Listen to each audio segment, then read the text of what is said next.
Welcome back, dear listeners, to another soothing journey back in time. As you settle in for a restful slumber, I invite you to pause for a moment and leave a comment sharing where in the world you're joining us from and what time of day it is for you right now. It's always a delight to see the global reach of our little community of history enthusiasts and insomniacs. And if you're new here and find yourself enjoying these calm, meandering tales from yesteryear, we'd be ever so grateful if you consider hitting that subscribe button. Now, let's gently wade into tonight's topic, shall we? Picture, if you will, a bustling medieval European town. The cobblestone streets echo with the clatter of horse hooves and the shouts of merchants peddling their wares. But amidst the vibrant tapestry of sights and sounds, there's an undercurrent that might seem a bit, well, unsavory to our modern sensibilities. Yes, tonight we'll be delving into the oft-maligned world of medieval hygiene. But fear not, dear listeners, for while some of the practices we'll uncover may indeed seem nightmarish through the lens of contemporary standards, our goal is not to pass judgment or elicit disgust. Rather, we'll seek to understand how these customs evolved over time as people grappled with the challenges of cleanliness using the knowledge and resources available to them. So let's approach this, not with a wrinkled nose, but with an open mind and a dash of empathy for our medieval forebears. As we embark on this journey through the annals of historical hygiene, we'll traipse through the muck-filled streets dodging chamber pots, peek behind the curtain of the public bathhouse, recoil at the lice-ridden coifs of nobility, and perhaps even develop a newfound appreciation for the humble bar of soap. But more than just a highlight reel of hygienic horrors, we'll meet a colourful cast of characters along the way, from the smelly legacy of Queen Isabella of Castile to the surprisingly advanced dental practices of barber surgeons. So snuggle up, dear listeners, and let the gentle cadence of medieval history lull you into a peaceful slumber. And if you happen to awaken with a renewed gratitude for your morning shower and toothbrush, well, that's just a bonus. Our story begins, as many medieval tales do, with a distinct lack of understanding about the microscopic world of germs and disease. In an era long before the germ theory of disease took hold, folks had to rely on their own powers of observation and deduction to make sense of the maladies that plagued them. And one conclusion that seemed to crop up time and again was the idea that bad smells, or miasmas, were the root of all illness. It's not hard to see how this belief took hold, especially when one considers the olfactory assault that was the average medieval city. Open sewers gurgled and belched their fetid contents right into the streets, mingling with the dung of livestock and the occasional heap of rotting garbage. Chamber pots were unceremoniously dumped from windows, their contents splattering onto the heads of unfortunate passers-by. The very air was thick with the stench of human and animal waste. But for the average medieval city dweller, this was all just part of the daily sensory landscape. The miasma theory of disease wouldn't be officially put to rest until the late 19th century. So for centuries, people just held their noses and went about their business. Imagine, if you will, the plight of the common peasant navigating these filthy streets. With each step, their bare feet would squelch through the muck, the fetid sludge oozing between their toes. Dodging the contents of chamber pots would become an art form, a daily dance of dexterity. And should they fail to sidestep the falling filth, well, it was just another layer to add to their already pungent aroma.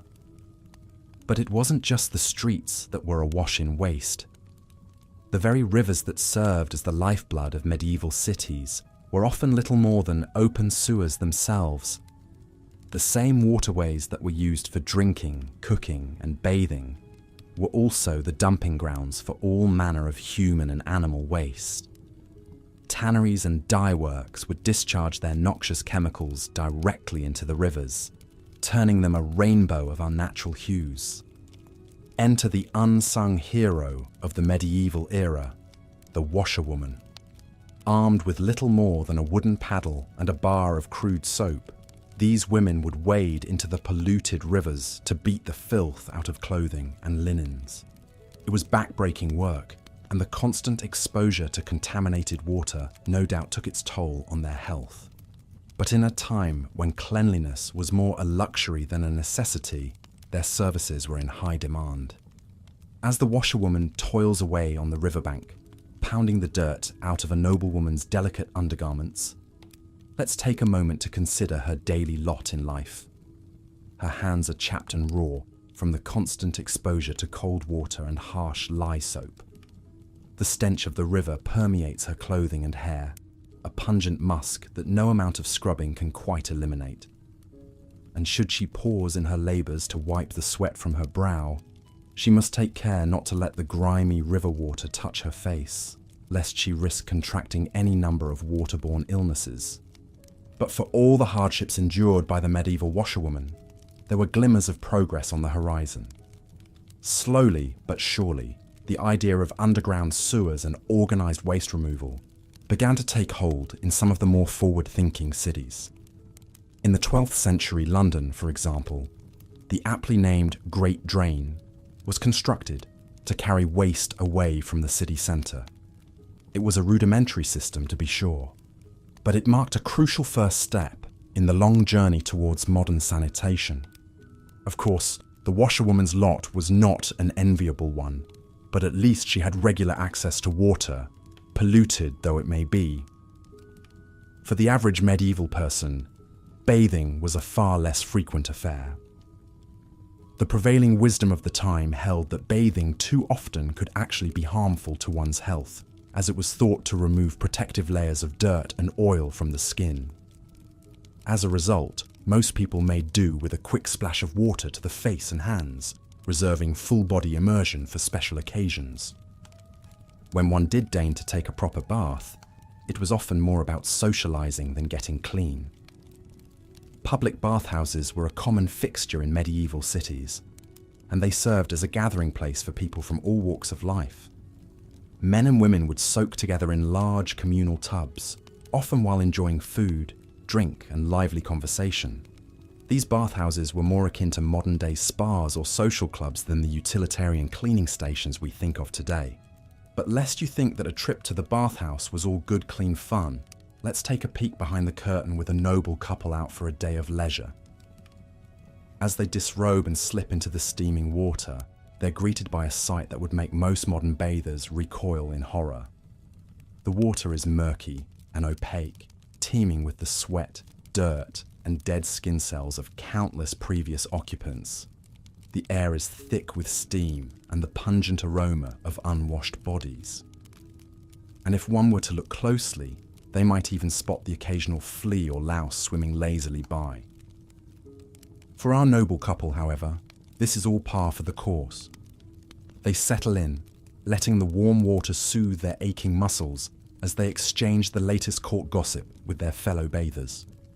But as the heat begins to take its toll, they find themselves growing light-headed and nauseous. You see, in an era when bloodletting was considered a cure-all for most ailments, the combination of hot water and open wounds could often lead to fainting spells or even death. But even if one managed to survive the perils of the bathhouse, there was still the matter of what to do about the inevitable body odour that would follow. Without regular bathing, most medieval folks had to rely on perfumes and scented powders to mask their natural musk. These concoctions were often made from exotic ingredients like musk, ambergris and civet, and were applied liberally to clothing, hair and skin. Of course, not everyone had access to these pricey perfumes. For the common folk, the solution was often to simply embrace their own bodily funk. And in some cases, that funk could be truly legendary. Take, for example, the case of Queen Isabella of Castile, who was said to have bathed only twice in her entire life, once at birth and once on her wedding day. The rest of the time, she relied on a liberal dousing of perfume to keep her royal aroma in check. But while Queen Isabella's smelly legacy may be an extreme example, she was far from alone in her aversion to bathing. Many medieval people subscribed to the belief that water could actually be dangerous to one's health, as it was thought to let disease into the body through the pores of the skin. This fear of water extended to all aspects of hygiene, including the care of one's teeth and gums. In a time before toothbrushes and fluoride toothpaste, most people had to make do with a quick rub of a cloth or a finger dipped in abrasive substances like salt, chalk, or ground eggshells. As you might imagine, this did little to combat the buildup of plaque and tartar, and tooth decay was rampant. It was not uncommon for people to have lost most of their teeth by the time they reached middle age, and those who did manage to keep a few chompers often had to contend with constant pain and infection. Even the nobility were not immune to the ravages of poor dental hygiene. Queen Elizabeth I, for example, was known for her love of sugary treats, which no doubt contributed to her notoriously rotten teeth. By the time she reached her 60s, she was said to have only a few blackened stumps left in her mouth, and her breath was so foul that her courtiers would often hold perfumed handkerchiefs to their noses in her presence. But while the average medieval person may have had to suffer through a lifetime of dental woes, there were some surprising advances being made in the field of dentistry. Enter the barber surgeon, a jack of all trades, who not only cut hair and trimmed beards, but also performed a wide range of medical procedures, including tooth extractions and oral surgery. These barber surgeons were often the go-to guys for dental care, and they developed some surprisingly sophisticated techniques for dealing with troublesome teeth. They would use a variety of tools, including pliers, forceps, and even specially designed keys, to wiggle and wrench out rotten molars and incisors. And if a tooth was too far gone to save, they would simply yank it out and cauterize the wound with a hot iron to prevent infection. But while the barber surgeons may have been the medieval equivalent of a trip to the dentist, they were not exactly known for their gentle bedside manner. A visit to the barber surgeon was often a painful and traumatic experience, and many patients would put off seeking treatment until their teeth were in a truly dire state. And speaking of dire states, let's turn our attention to the matter of hair care in the medieval world.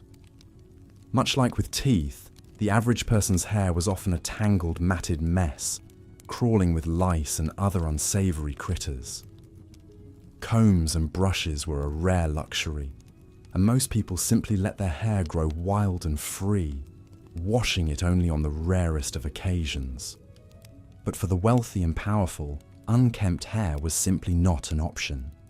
Enter the lice-ridden wig, a fashion staple of the medieval elite. These wigs were often made from human hair, wool, or even horsehair, and were powdered and perfumed to within an inch of their lives in an attempt to conceal their less than hygienic origins.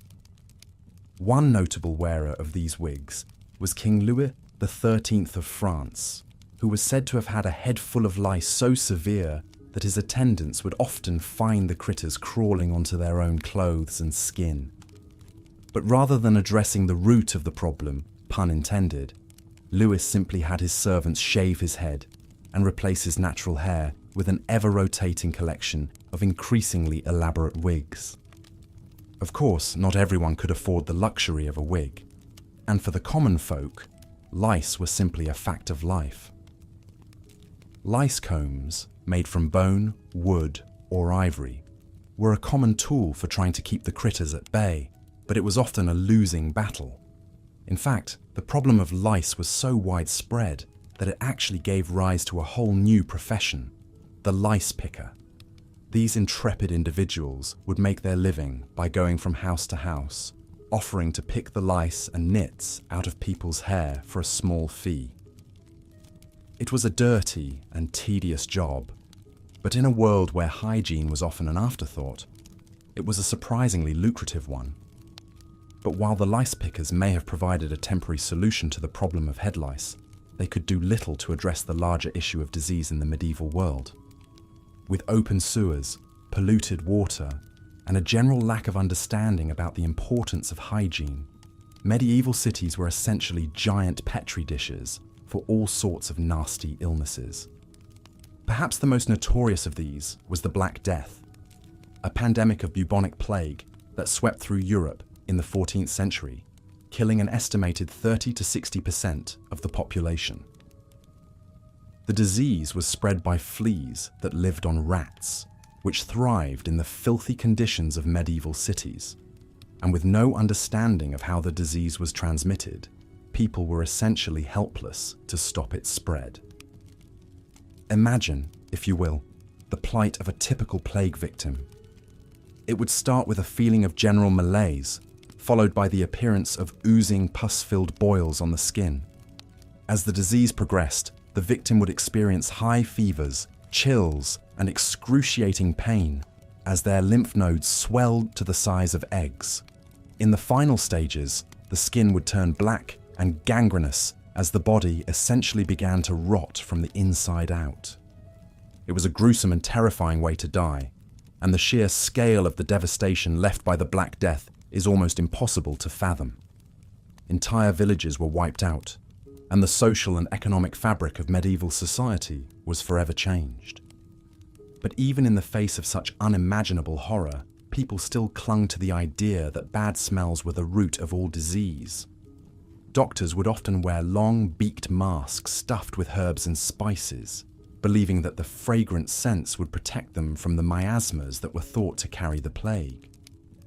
They would also carry long sticks, which they used to examine patients from a safe distance, lest they risk contracting the disease themselves.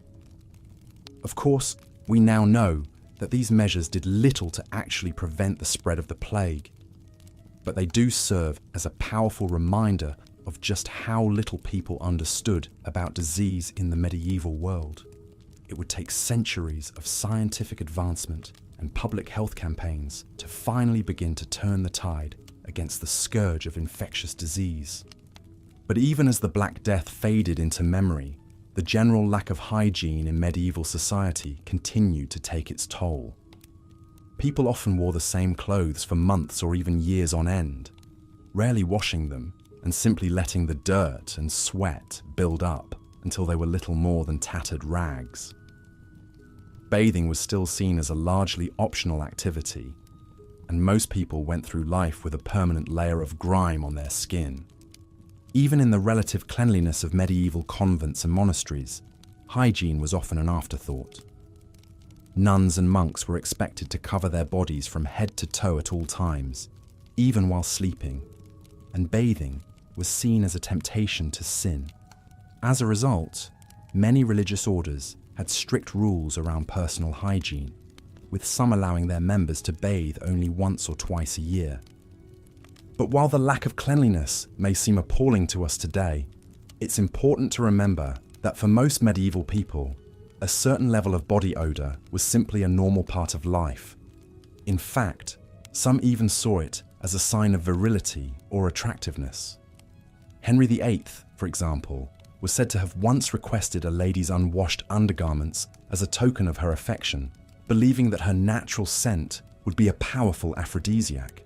But while Henry's amorous intentions may have been misguided, his actions do serve as a reminder of just how different attitudes towards hygiene were in the medieval world. For most people, cleanliness was simply not a top priority, and the idea of daily bathing or regular toothbrushing would have seemed like a ridiculous luxury. Of course, this is not to say that medieval people were entirely unconcerned with their appearance or their health. They simply had a different set of priorities and a different understanding of how the body worked. And in many cases, the medical practices of the time were actually doing more harm than good. Take, for example, the practice of bloodletting, which was seen as a cure-all for everything from headaches to the plague. The idea was that by draining a certain amount of blood from the body, you could rid it of any harmful humours or toxins that were causing disease. But in reality, all it did was weaken the patient and make them more susceptible to infection. Even some of the most famous figures in history were not immune to the dangers of bloodletting. George Washington, for example, died after being bled multiple times by his doctors in an attempt to cure a sore throat.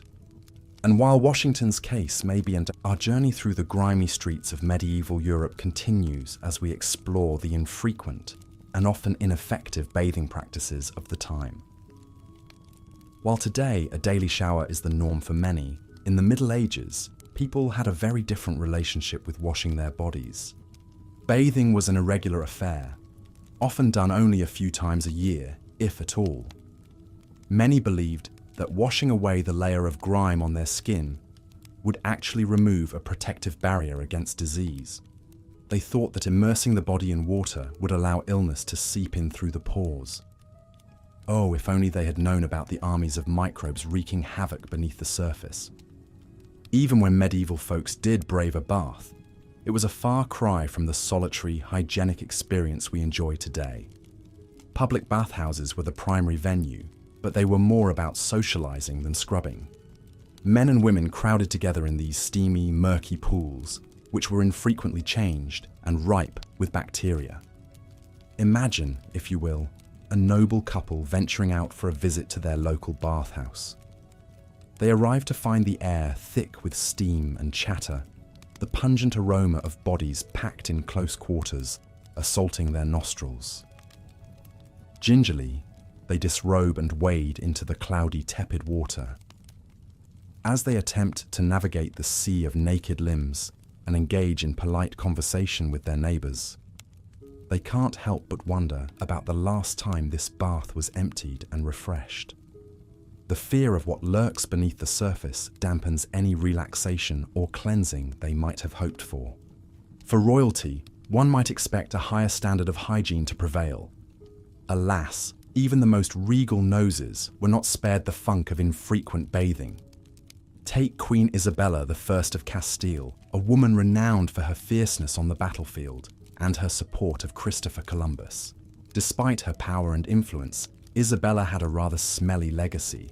It's said that she only bathed twice in her entire life, once at birth and once on her wedding day. One can only imagine the royal odour that followed her around the castle. To combat the inevitable stench that accumulated on unwashed bodies, the elite turned to perfumes and scented powders. They would douse themselves in fragrant concoctions made from flowers, herbs and spices, hoping to mask the pungent reality beneath. It was a case of covering one overpowering smell with another, an olfactory assault that must have left many a nose twitching. As the medieval world began to slowly awaken to the importance of hygiene, bathing did become slightly more frequent among certain groups. Monks, for example, were often required to bathe several times a year, and hand-washing became a regular practice in some monasteries. However, the water they used was often recycled and far from sterile. It's fascinating to consider how different our attitudes towards bathing are today. We strip down and step under the warm, clean spray of a shower without a second thought, lathering up with soap and washing away the grime of the day. Our medieval ancestors, on the other hand, spent most of their lives marinating in their own sweat and bacteria, with only the occasional dip in a communal bath to break up the build-up. As we drift off to sleep, let's take a moment to appreciate the simple luxury of a daily shower and the advancements in plumbing and hygiene that have made it possible. The next time you turn on the tap and feel the water cascading over you, spare a thought for your medieval counterparts who had to navigate a world where cleanliness was a rarity and body odour was just a fact of life. Of course, bathing was just one piece of the medieval hygiene puzzle. As we continue our journey through this fascinating and sometimes frightening time, we'll delve into the oral hygiene practices that left many a medieval mouth in a sorry state. From rotting teeth to breath that could fell an ox, the story of medieval dental care is not for the faint of heart. But first, let us rest and allow our minds to wander through the steamy, pungent bathhouses of centuries past, grateful for the simple, solitary showers we enjoy today. King Louis XIII of France was another unfortunate soul plagued by lice.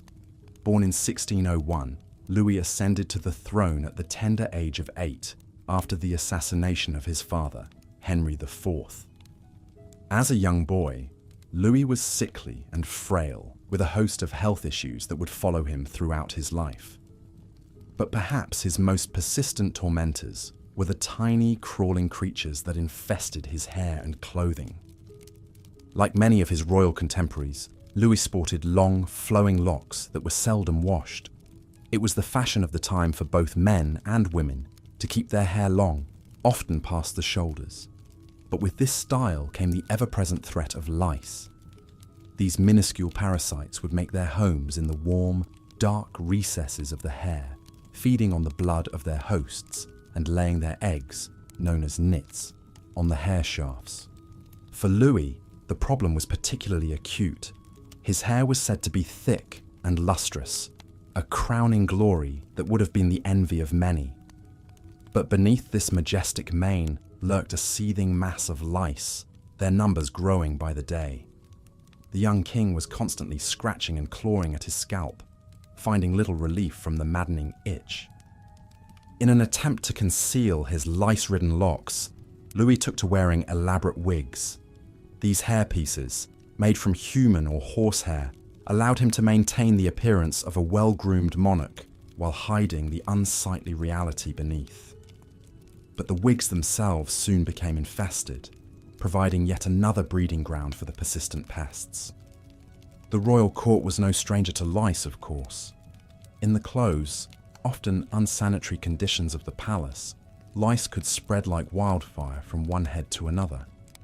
Courtiers would discreetly scratch at their own scalps during long, tedious ceremonies, trying to maintain an air of decorum while secretly battling their own infestations. For the common folk, lice were an even more ubiquitous presence. In the crowded, filthy streets of Paris and other cities, lice were simply a fact of life. People would pick them from each other's hair as a gesture of social grooming, or use crude combs made of bone or wood to try to keep the numbers in check. But in a world without modern hygiene or effective treatments, the lice always seemed to have the upper hand. Louis XIII's struggles with lice were just one small part of the larger tapestry of poor hygiene in medieval Europe. From the lowliest peasant to the highest king, no one was immune to the effects of this persistent neglect, the constant itching, the crawling sensation of tiny feet on the scalp, the social stigma of visible infestation. All were part and parcel of daily life. But amidst this grim reality, there were glimmers of hope and progress. As the Middle Ages gave way to the Renaissance and beyond, new ideas about hygiene and cleanliness began to take hold. Gradually, the practice of regular bathing became more widespread, and the use of soap and other cleansing agents more common. Wigs, too, fell out of fashion as more natural hairstyles came into vogue. For Louis XIII, however, these changes would come too late. He would die in 1643, at the age of 41, his health broken by a lifetime of illness and infirmity. But his legacy would live on, not just in the annals of French history, but in the cautionary tales of medieval hygiene that continue to fascinate and horrify us to this day. As we lay our heads down to sleep, we can take comfort in the knowledge that we live in a world of hot showers, clean sheets, and effective lice treatments. But spare a thought for poor Louis XIII and his ilk, scratching through the night in their lice-ridden beds, dreaming of a future where the only thing crawling on their heads would be the occasional errant thought. Sweet dreams, dear listener, and may your scalp remain forever free of uninvited guests. Lice combs, those small, unassuming tools that played such a vital role in the battle against head lice, have a surprisingly long and varied history. While today we might think of them as a last resort, to be used only in cases of severe infestation, in medieval times they were a staple of daily hygiene for rich and poor alike. The earliest known lice combs date back to ancient Egypt, where they were carved from ivory or bone. These early combs were likely used not just for lice, but for general grooming and styling of the hair. The Egyptians placed a high value on personal appearance, and combs of various types were an important part of their daily routines. As the centuries passed, lice combs spread throughout the world, taking on different forms and materials depending on the culture and resources available. In medieval Europe, lice combs were often made of wood or bone, with closely spaced teeth designed to catch and remove both adult lice and their eggs. The use of these combs was a regular part of medieval hygiene, particularly among the lower classes who could not afford the luxuries of frequent bathing or washing of clothes. Mothers would sit with their children, painstakingly combing through their hair and picking out the lice and nits one by one. This practice was known as nitpicking, a term that has since come to mean the careful, detailed removal of any small, unwanted elements. For the wealthy, lice combs were often more elaborate affairs, crafted from precious materials like ivory or tortoiseshell. These combs were as much a symbol of status as a practical tool, and were often adorned with intricate carvings or inlaid with gold or silver. But no matter the material or the design, the basic function of the lice comb remained the same: to provide some measure of relief from the constant itching and crawling of these persistent parasites. In a world where head lice were simply a fact of life, the lice comb was an essential weapon in the daily battle for comfort and cleanliness. Interestingly, the use of lice combs was not limited to humans. In medieval falconry, a popular pastime among the nobility, lice combs were used to groom and maintain the health of these prized birds of prey.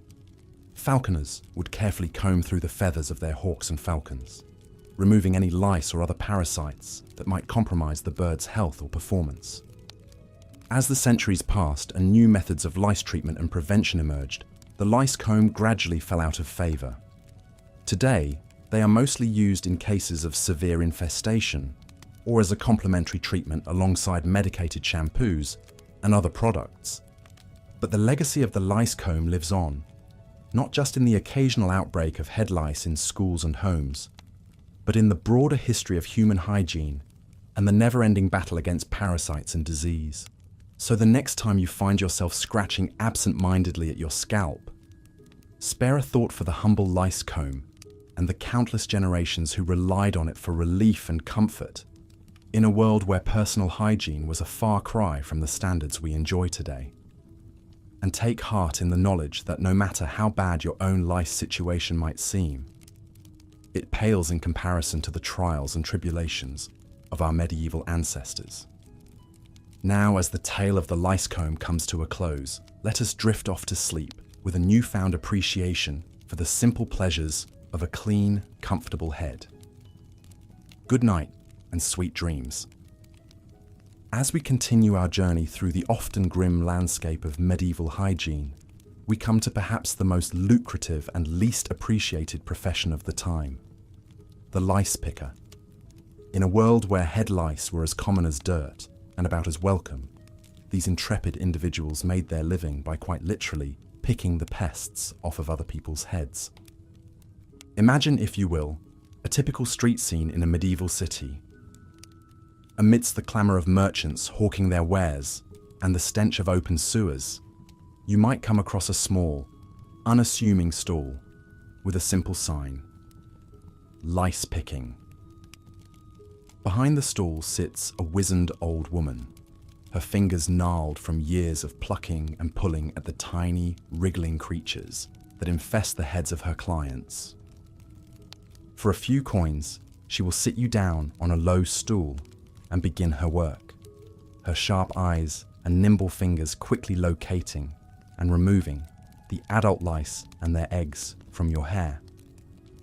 It's a tedious, time-consuming process, but one that offers a modicum of relief from the constant itching and scratching that plagues so many in this era. The lice picker's trade was not for the faint of heart.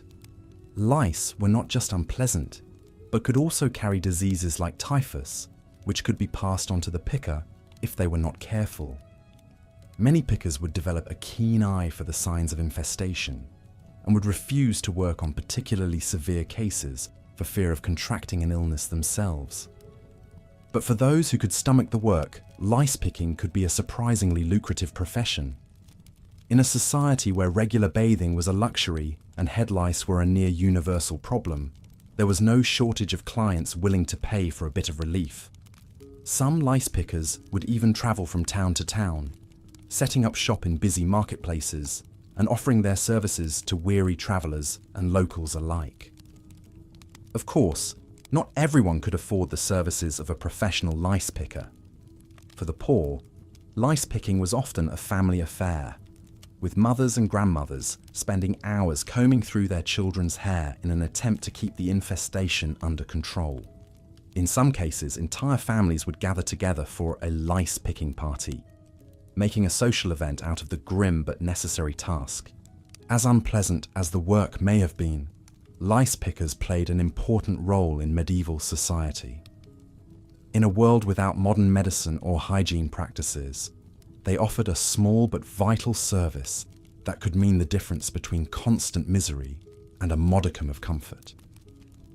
So the next time you find yourself complaining about a bad hair day or a minor itch, spare a thought for the medieval lice picker and the countless hours they spent plucking and picking at the heads of their fellow citizens. And take comfort in the knowledge that, no matter how bad your own hair situation might seem, it's nothing compared to the trials and tribulations of our lousy ancestors. Now, as we drift off to sleep, let us dream of a world free from the tyranny of head lice, where the only thing crawling on our scalps is the occasional errant thought or flight of fancy. Good night, and may your dreams be free of tiny, unwelcome visitors. As the medieval world began to give way to the early modern era, the spectre of disease loomed large over daily life. In a time before germ theory or modern medicine, epidemics could sweep through cities and towns with terrifying speed, leaving death and despair in their wake. And perhaps no disease was more feared or more devastating than the dreaded Black Death. The Black Death, also known as the bubonic plague, first arrived in Europe in the mid-14th century, likely carried by fleas on the backs of rats from Asia. It quickly spread throughout the continent, reaching England, France, Germany, and beyond in a matter of months. The disease was characterized by fever, chills, and the appearance of swollen, painful lumps called buboes in the lymph nodes of the neck, armpits, and groin. For those who contracted the plague, the outlook was grim. Without antibiotics or other modern treatments, the disease had a mortality rate of around 50 to 70%. Victims would often die within days of showing symptoms, their bodies racked with pain and fever as the bacteria ravaged their internal organs. In medieval cities, where hygiene was poor and living conditions were cramped and unsanitary, the plague found an ideal breeding ground. Fleas thrived in the dirty, crowded streets, jumping easily from rat to human and spreading the disease with alarming efficiency. Once the plague took hold in a city, it was nearly impossible to contain. The social and economic impacts of the Black Death were devastating. Entire families were wiped out, leaving orphaned children and abandoned homes in their wake. Businesses closed, trade ground to a halt, and crops rotted in the fields as there were simply not enough people left alive to tend to them. In some areas, up to half the population died, leaving a grim landscape of empty villages and mass graves. One of the most haunting images of the Black Death comes from the Italian writer Giovanni Boccaccio, who chronicled the plague's arrival in Florence in 1348. In his book, The Decameron, he describes the grisly demise of a plague victim. The violence of the plague was so great that the victim not only lost consciousness, but seemed to be dead for all the world. And then, not in one case or a few, but in many, it happened that those who were thought to be dead were carried out of their houses and thrown into pits with the others, sometimes still alive. The image of bodies piled in mass graves, some still clinging to life, is a chilling reminder of the brutality of the disease and the helplessness of those who faced it. In the face of such unimaginable horror, it's perhaps not surprising that medieval people turned to superstition and religion for comfort. Some blamed the plague on divine punishment for sin, while others turned to prayer and penitence in hopes of warding off the disease. Flagellants, groups of religious zealots who whipped themselves in public as a form of penance, became a common sight in plague-stricken cities. But amidst the chaos and despair, there were also glimmers of hope and resilience. In some cities, public health measures like quarantines and the disposal of bodies were put in place in an attempt to slow the spread of the disease. And in the aftermath of the plague, society began to slowly rebuild, with new opportunities emerging for the survivors. As we lay our heads down to sleep, let us take a moment to remember the victims of the Black Death and the countless other epidemics that have shaped human history. And let us be grateful for the advances in medicine and hygiene that have made such devastating outbreaks a thing of the past, at least in much of the modern world. Now, let the grim spectres of the plague fade away into the mists of history, and let us drift off into a dreamless, disease-free slumber. Good night, and may your sleep be untroubled by the ghosts of pandemics past. As the Black Death raged across Europe, claiming countless lives and leaving devastation in its wake, a new and unsettling figure began to appear on the streets of plague-stricken cities: the Plague Doctor. Clad in long black robes and wearing a distinctive beaked mask, these grim spectres became a symbol of the terror and despair that gripped the continent during this dark time. But who were these plague doctors? And what role did they play in the fight against the disease? In truth, the answer is a bit more complicated than the ominous image might suggest. Plague doctors were often second-rate physicians or even charlatans who were hired by cities to treat plague victims. At a time when many doctors were fleeing the cities to escape the disease, these individuals stepped in to fill the void, offering their services to the desperate and dying. The most striking feature of the plague doctor's attire was the beaked mask, which was stuffed with herbs, straw, and spices. The idea behind this was that the disease was spread by miasma, or bad air, and that the fragrant herbs would purify the air and prevent the doctor from breathing in the harmful vapors. In reality, of course, the beaked mask did little to protect the wearer from the disease. Plague doctors were just as susceptible to the Black Death as anyone else, and many fell victim to the very illness they were trying to treat. But the mask did serve a psychological purpose, creating a barrier between the doctor and the patient, and perhaps providing a small measure of comfort to those who were suffering. Plague doctors were often tasked with the grim duty of examining the dead and dying, looking for signs of the disease and marking houses where the plague had struck. They would carry long wooden sticks, which they used to examine patients from a distance, and to remove clothing and bedding from infected homes. Treatment options were limited and often ineffective. Plague doctors would lance the buboes and apply poultices made from herbs and oils, but these did little to halt the progress of the disease. Some doctors resorted to more extreme measures, like bloodletting or even the use of live chickens to draw out the poisonous vapors from the patient's body. Despite their best efforts, plague doctors were often viewed with suspicion and even hostility by the public. Many people saw them as harbingers of death, arriving only to confirm the presence of the plague and to mark the doomed for burial. In some cases, plague doctors were even attacked or driven out of town by angry mobs. As the plague began to wane in the late 14th century, the figure of the plague doctor gradually faded from the streets of Europe. But their legacy lived on in art, literature, and popular culture, where they became a symbol of the grim realities of life in the Middle Ages. Today, the image of the plague doctor has taken on a new resonance in the face of modern pandemics like COVID-19. The sight of healthcare workers clad in protective gear, bravely treating the sick and dying, echoes the sacrifices made by their medieval counterparts.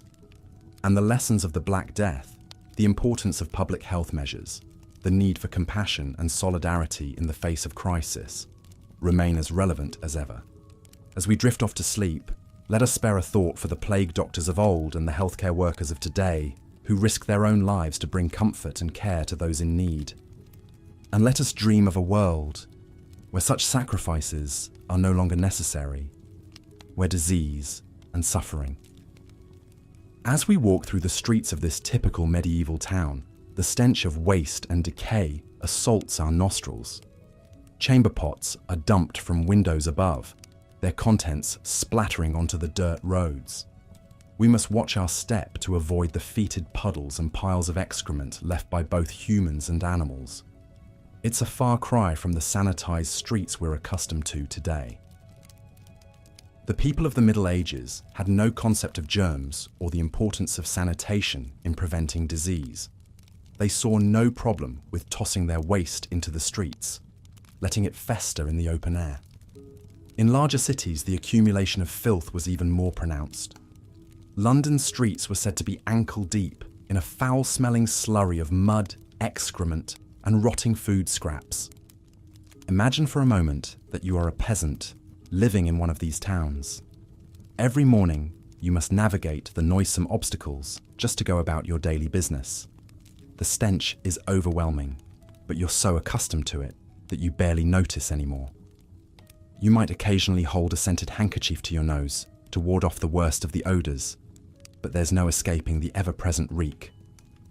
As bad as the streets were, the rivers that flowed through medieval towns were often even worse. They served as both drinking water sources and convenient spots for dumping waste. Privies were frequently built to overhang rivers, allowing the waste to drop directly into the water. Downstream, people blithely drank, bathed, and washed their clothes in the same polluted water. Picture a medieval washerwoman kneeling at the banks of one of these rivers. She beats the clothing against the rocks, the suds mingling with the murky water. Nearby, a group of children splash and play, heedless of the contamination. The washerwoman knows the water is far from clean, but there are no other options. She rinses the clothes as best she can and spreads them out on the bushes to dry in the sun. It's no wonder that waterborne illnesses like dysentery and typhoid fever were rampant in the Middle Ages. Without proper sanitation, disease spread quickly through communities. It wasn't until the late medieval period that some cities began to construct underground sewers to carry waste away from the streets.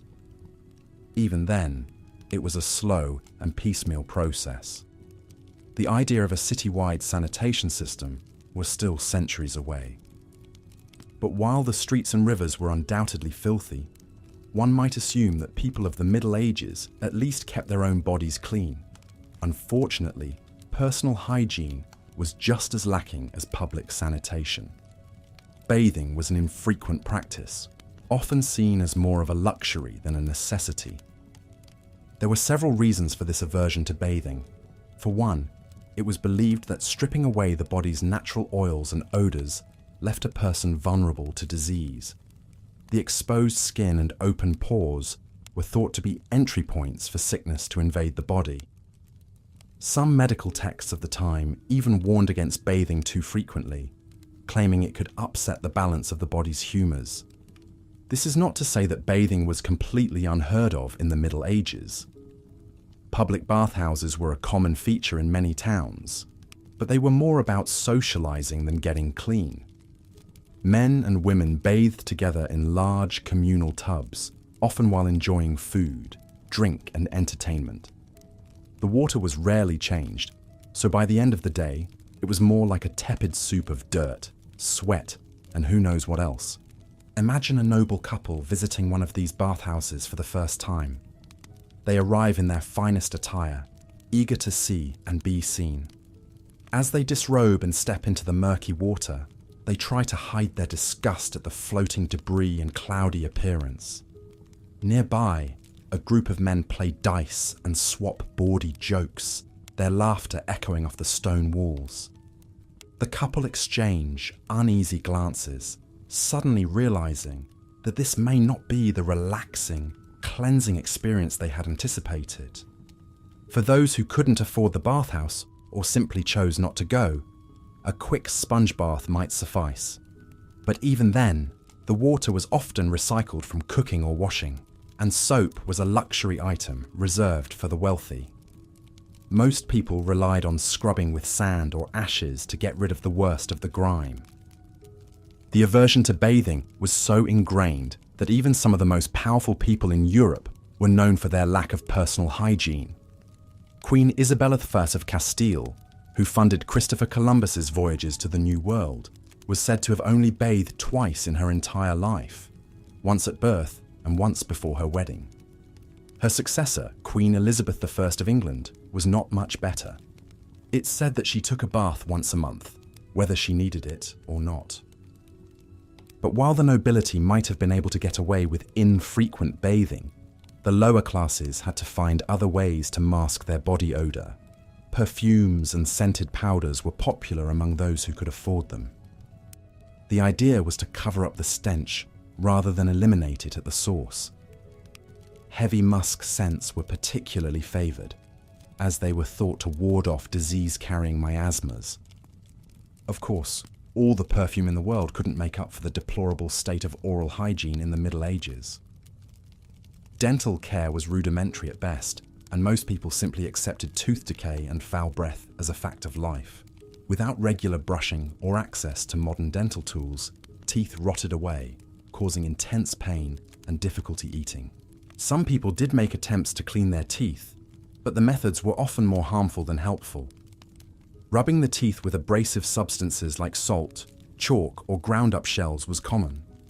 While this might have removed some of the surface stains, it also wore away the tooth enamel over time. Others chewed on twigs or used rough cloths to scrub away the buildup, but these methods were minimally effective at best. Even the highest echelons of society suffered from poor dental health. Queen Elizabeth I, despite her access to the best medical care of the time, was known for her blackened, rotting teeth.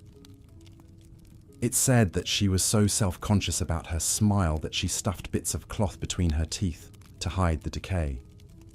But while the Queen might have been able to afford some rudimentary dental care, the average person was left to suffer through the pain of toothaches and gum disease. Tooth extraction was often the only solution, and it was a grisly affair performed by barber surgeons with little anesthesia beyond a stiff drink. Surprisingly, some barber surgeons of the Middle Ages had relatively advanced knowledge of dental practices.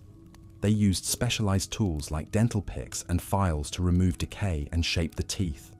Some even crafted primitive dentures from bone or ivory to replace missing teeth.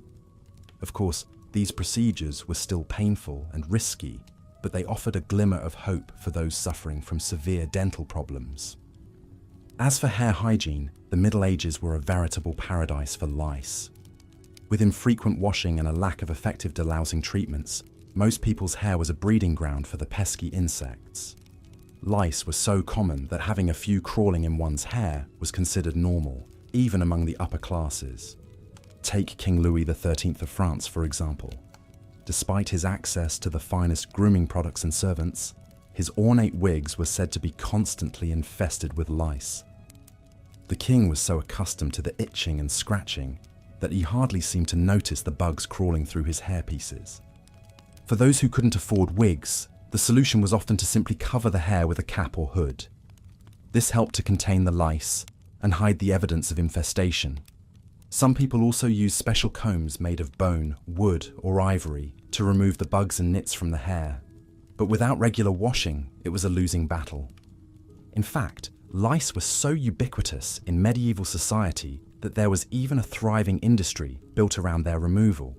Professional night pickers, often women, would make house calls to comb through their clients' hair and remove the offending insects.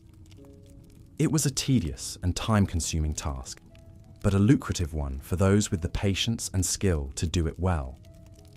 Of course, all of these unsanitary conditions created the perfect breeding ground for disease.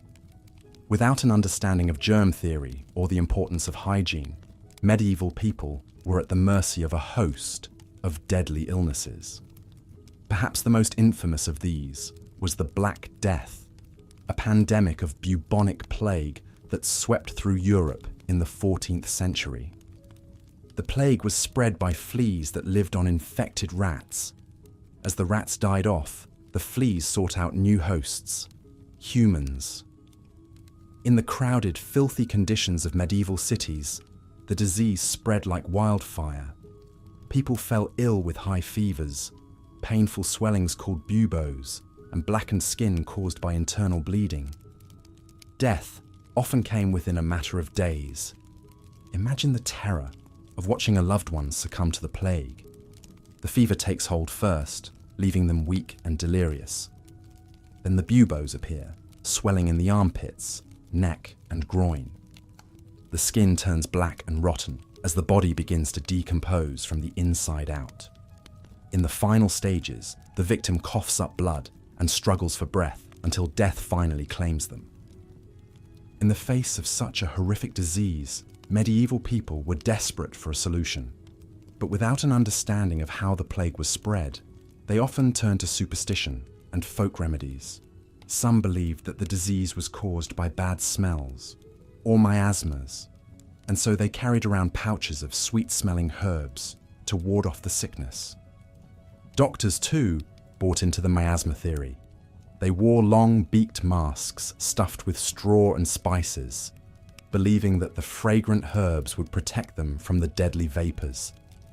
In reality, these masks did little to prevent the spread of the disease, and many doctors fell victim to the very illness they were trying to treat. As the plague raged on, it became clear that medieval society was woefully unprepared to deal with such a catastrophic outbreak. The lack of sanitation and hygiene only exacerbated the problem, allowing the disease to spread unchecked. It wasn't until much later that people began to make the connection between cleanliness and disease prevention. But even in the absence of major outbreaks like the plague, poor hygiene took a toll on medieval people's health. Infections were common, and even minor cuts and scrapes could turn deadly if not properly cleaned and treated. Without antibiotics or sterile medical equipment, surgery was risky business. Many people died from complications like sepsis or gangrene. Personal grooming practices also had their share of health hazards. The heavy, restrictive clothing worn by both men and women could harbour all sorts of unpleasant odours and secretions. Bathing the entire body was rare, so most people made do with a quick wipe down of the visible areas, like the face and hands. In some cases, religious beliefs also played a role in discouraging frequent bathing. Monks and nuns, for example, often saw the neglect of personal hygiene as a sign of piety and devotion. They believed that a dirty, odorous body was a small price to pay for a clean soul. Some monastic orders even had strict rules against bathing more than once or twice a year. But while the religious might have seen filth as a virtue, the reality was that it took a serious toll on their health. Skin infections, parasites, and other ailments were rampant in medieval monasteries and convents. And with close living quarters and shared facilities, diseases could spread quickly through the community. Even among the lay population, there was a certain acceptance of body odour as a normal, even desirable trait. In a society where bathing was rare and perfume was expensive, the natural scent of the human body was not necessarily seen as unpleasant. Some even believed that a person's unique odour could be a sign of their individual essence or character. This idea was taken to extremes by some members of the nobility, who saw the unwashed body as a sign of virility and sexual prowess. King Henry VIII of England, for example, was said to have requested a lady's unwashed undergarments as a token of her affection. The stale, musky scent was apparently quite the aphrodisiac for the king.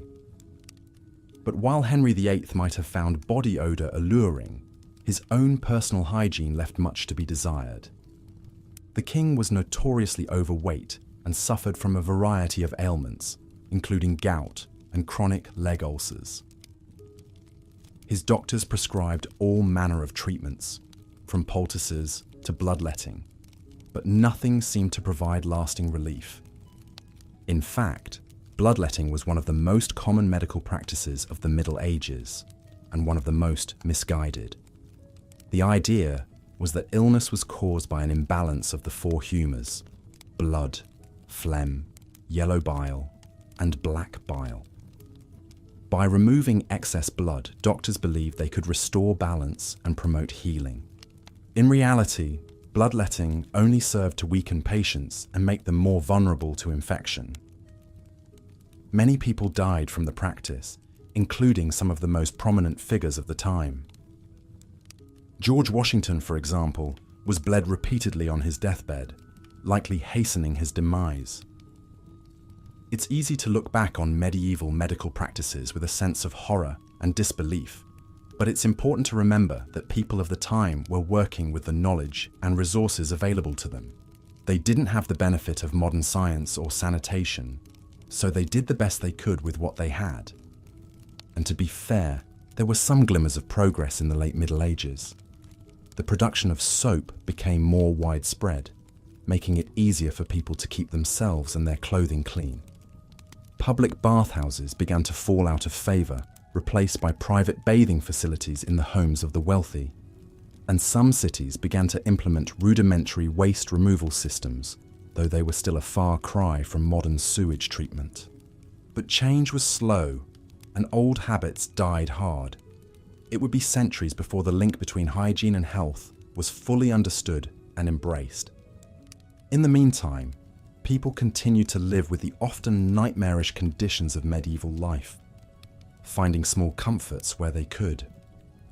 As we reflect on the hygienic practices of the Middle Ages, it's easy to feel a sense of superiority and disgust, but it's important to remember that our own modern standards of cleanliness are a relatively recent development in the grand scheme of human history. It's only in the last few centuries that we've come to understand the importance of sanitation and disease prevention. And even then, progress has been uneven. In many parts of the world, access to clean water and proper sanitation is still a luxury, not a given. Diseases like cholera and typhoid, which were once the scourge of medieval Europe, continue to claim lives in developing countries.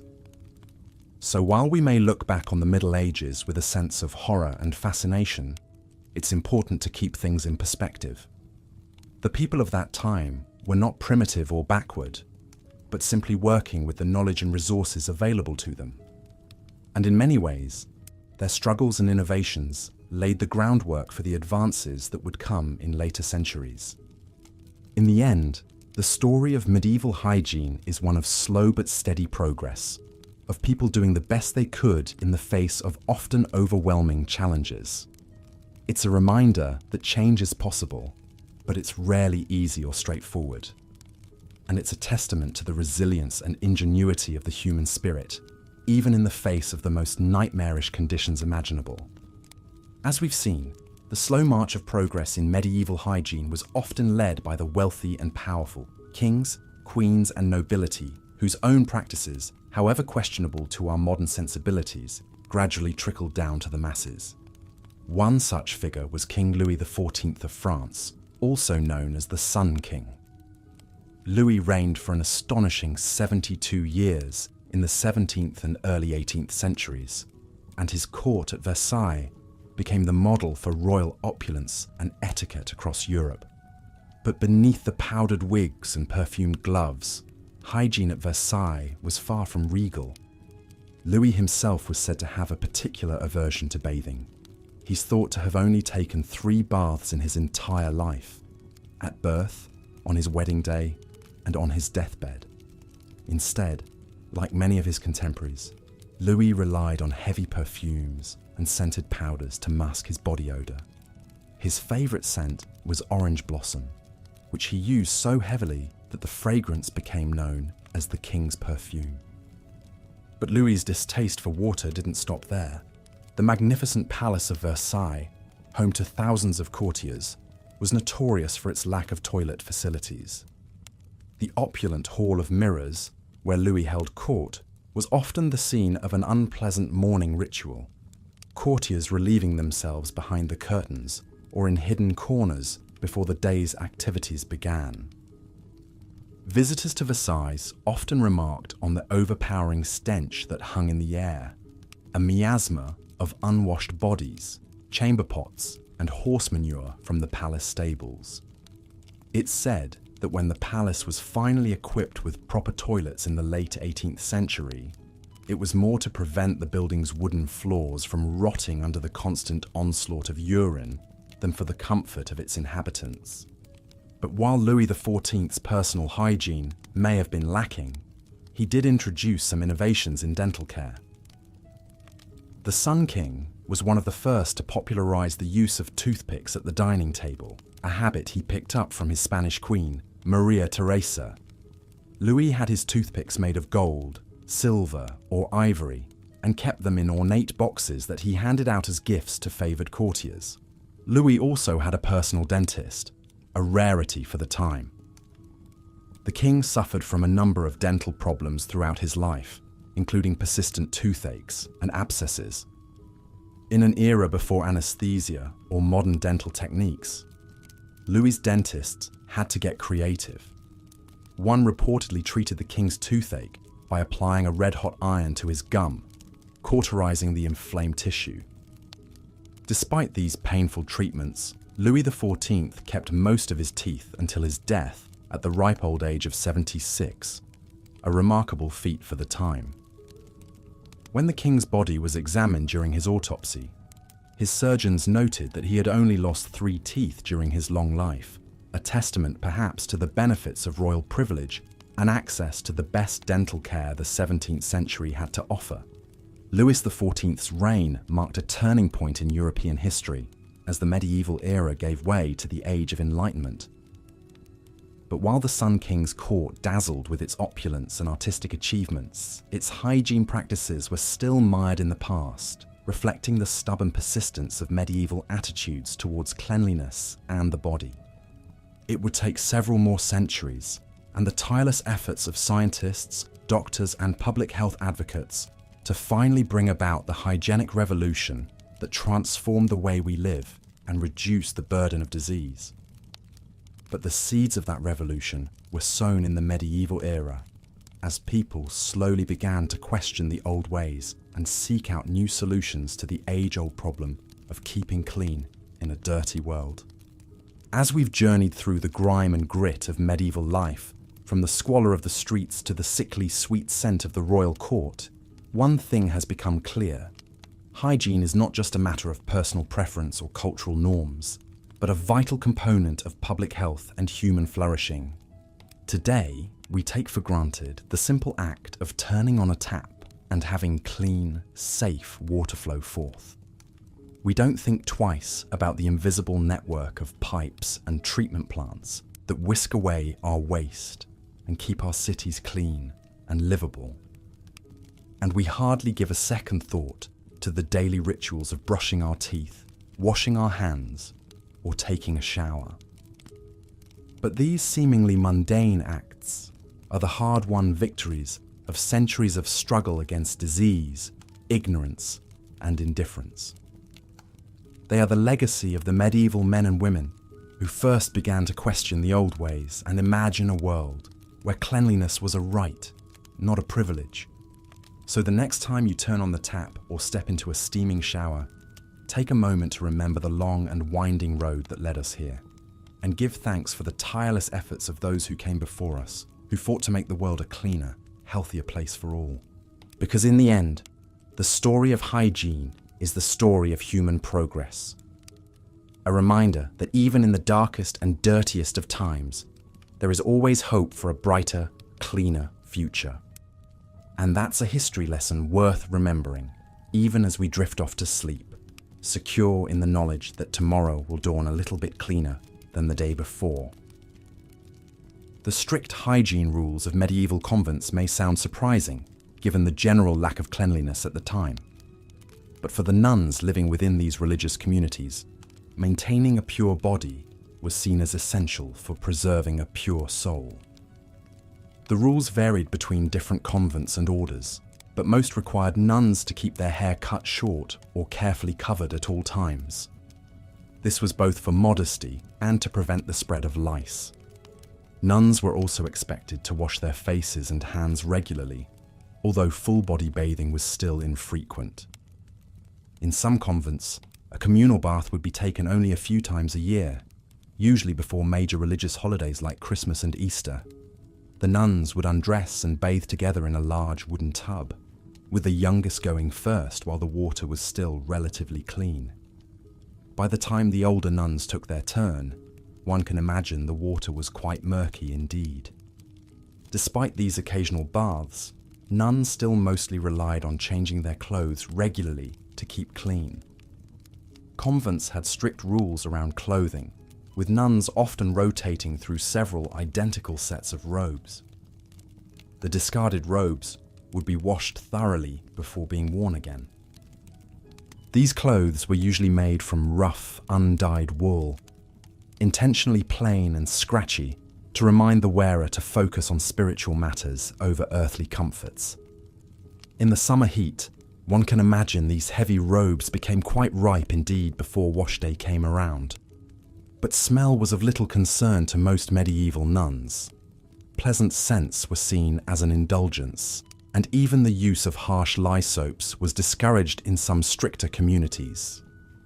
The ambition was to be clean enough to be presentable, but not so clean as to be vain. Of course, this didn't mean the nuns were immune to the lice and fleas that plagued medieval society. Close quarters and shared robes meant pests could spread quickly through a convent. Infestations were seen as a test of faith, yet another bodily trial to bear with pious resignation. So the nuns would pick the lice from their hair and robes as best they could, offering up their discomfort as a silent prayer. In a time when disease was rampant and hygiene poorly understood, they placed their trust more in spiritual cleanliness than physical, an approach that was perhaps as much mental self-preservation as religious devotion. The smells and scratching in the convent may have been unpleasant, but they were familiar companions in medieval life.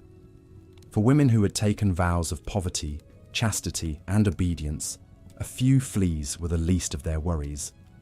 Their focus was on the cleanliness of their eternal soul, not the cleanliness of their temporary body. But not all medieval religious figures were quite so restrained in their hygiene habits. Consider the notorious King Henry VIII of England. While he was certainly pious in his own way, Henry was not one to deny himself earthly pleasures, and that extended to some rather intimate tokens of affection. It's said that Henry once requested a lady at court send him an unwashed undergarment so that he could savour her scent. In an era before daily bathing, one can only imagine the pungency of this royal love token. But for Henry, a woman's natural aroma was alluring, even erotic. In his youth, the strapping king was considered quite the catch, pursued by noblewomen across Europe. Perhaps a well-ripened bodice was simply the Tudor equivalent of a beguiling perfume. Henry's second wife, Anne Boleyn, supposedly won the king's affections in part through her excellent hygiene and lack of body odour. But as he aged, the king's own hygiene began to deteriorate. Plagued by an ulcerated jousting wound on his leg, Henry's body began to emit a rank odour. Matters weren't helped by his ballooning weight and difficulty bathing properly. In a reversal of his youthful tastes, Henry now demanded his bedchambers be scented with rosewater and herbs to conceal his own stench. The king's foul smell didn't stop him from pursuing new wives and mistresses, though. Even as his reputation for uncleanliness grew, Henry continued to insist that a woman's natural scent was arousing to him. It seems not even a pungent king could fully quell the Tudor libido. From prim nuns to the libertine monarch, individual hygiene practices in the Middle Ages varied as widely as the people themselves. But even royalty was not immune to the general grubbiness of the era. Rich or poor, cleric or king, everyone reeked, and everyone just had to make their peace with it. Of course, all that accumulated filth had consequences beyond the cosmetic. In a time before germ theory, people had little understanding of how poor hygiene helped spread disease. They knew only that pestilence seemed to stalk the land, striking down young and old, rich and poor with brutal efficiency. One of the most notorious and devastating examples was the Black Death. the plague that swept across Europe in the 14th century, wiping out an estimated 30 to 60% of the population. We now know the disease was spread by fleas infected with the bacterium Yersinia pestis. These fleas hitched rides on the rats that scurried through the garbage-strewn streets of medieval towns. But to the people of the time, the plague seemed to come out of nowhere, defying all efforts to stop it. The lack of understanding about contagion meant people often unwittingly hastened the spread. Families tended to their sick loved ones without precautions, while fleas from the dead jumped to the living. The Black Death was no respecter of class or cleanliness. It struck down the haughty and the humble, the fastidious and the filthy. But those living in crowded, unsanitary conditions were particularly vulnerable. In the close quarters of medieval cities, the plague spread like wildfire. Imagine the grisly scene in a plague-stricken household. The first sign might be the egg-sized swellings, or buboes, that gave the bubonic plague its name. These painful lumps would appear in the groin, armpit, or neck, sometimes oozing blood and pus. As the disease progressed, the skin might take on a blackened hue from internal bleeding, hence the moniker Black Death.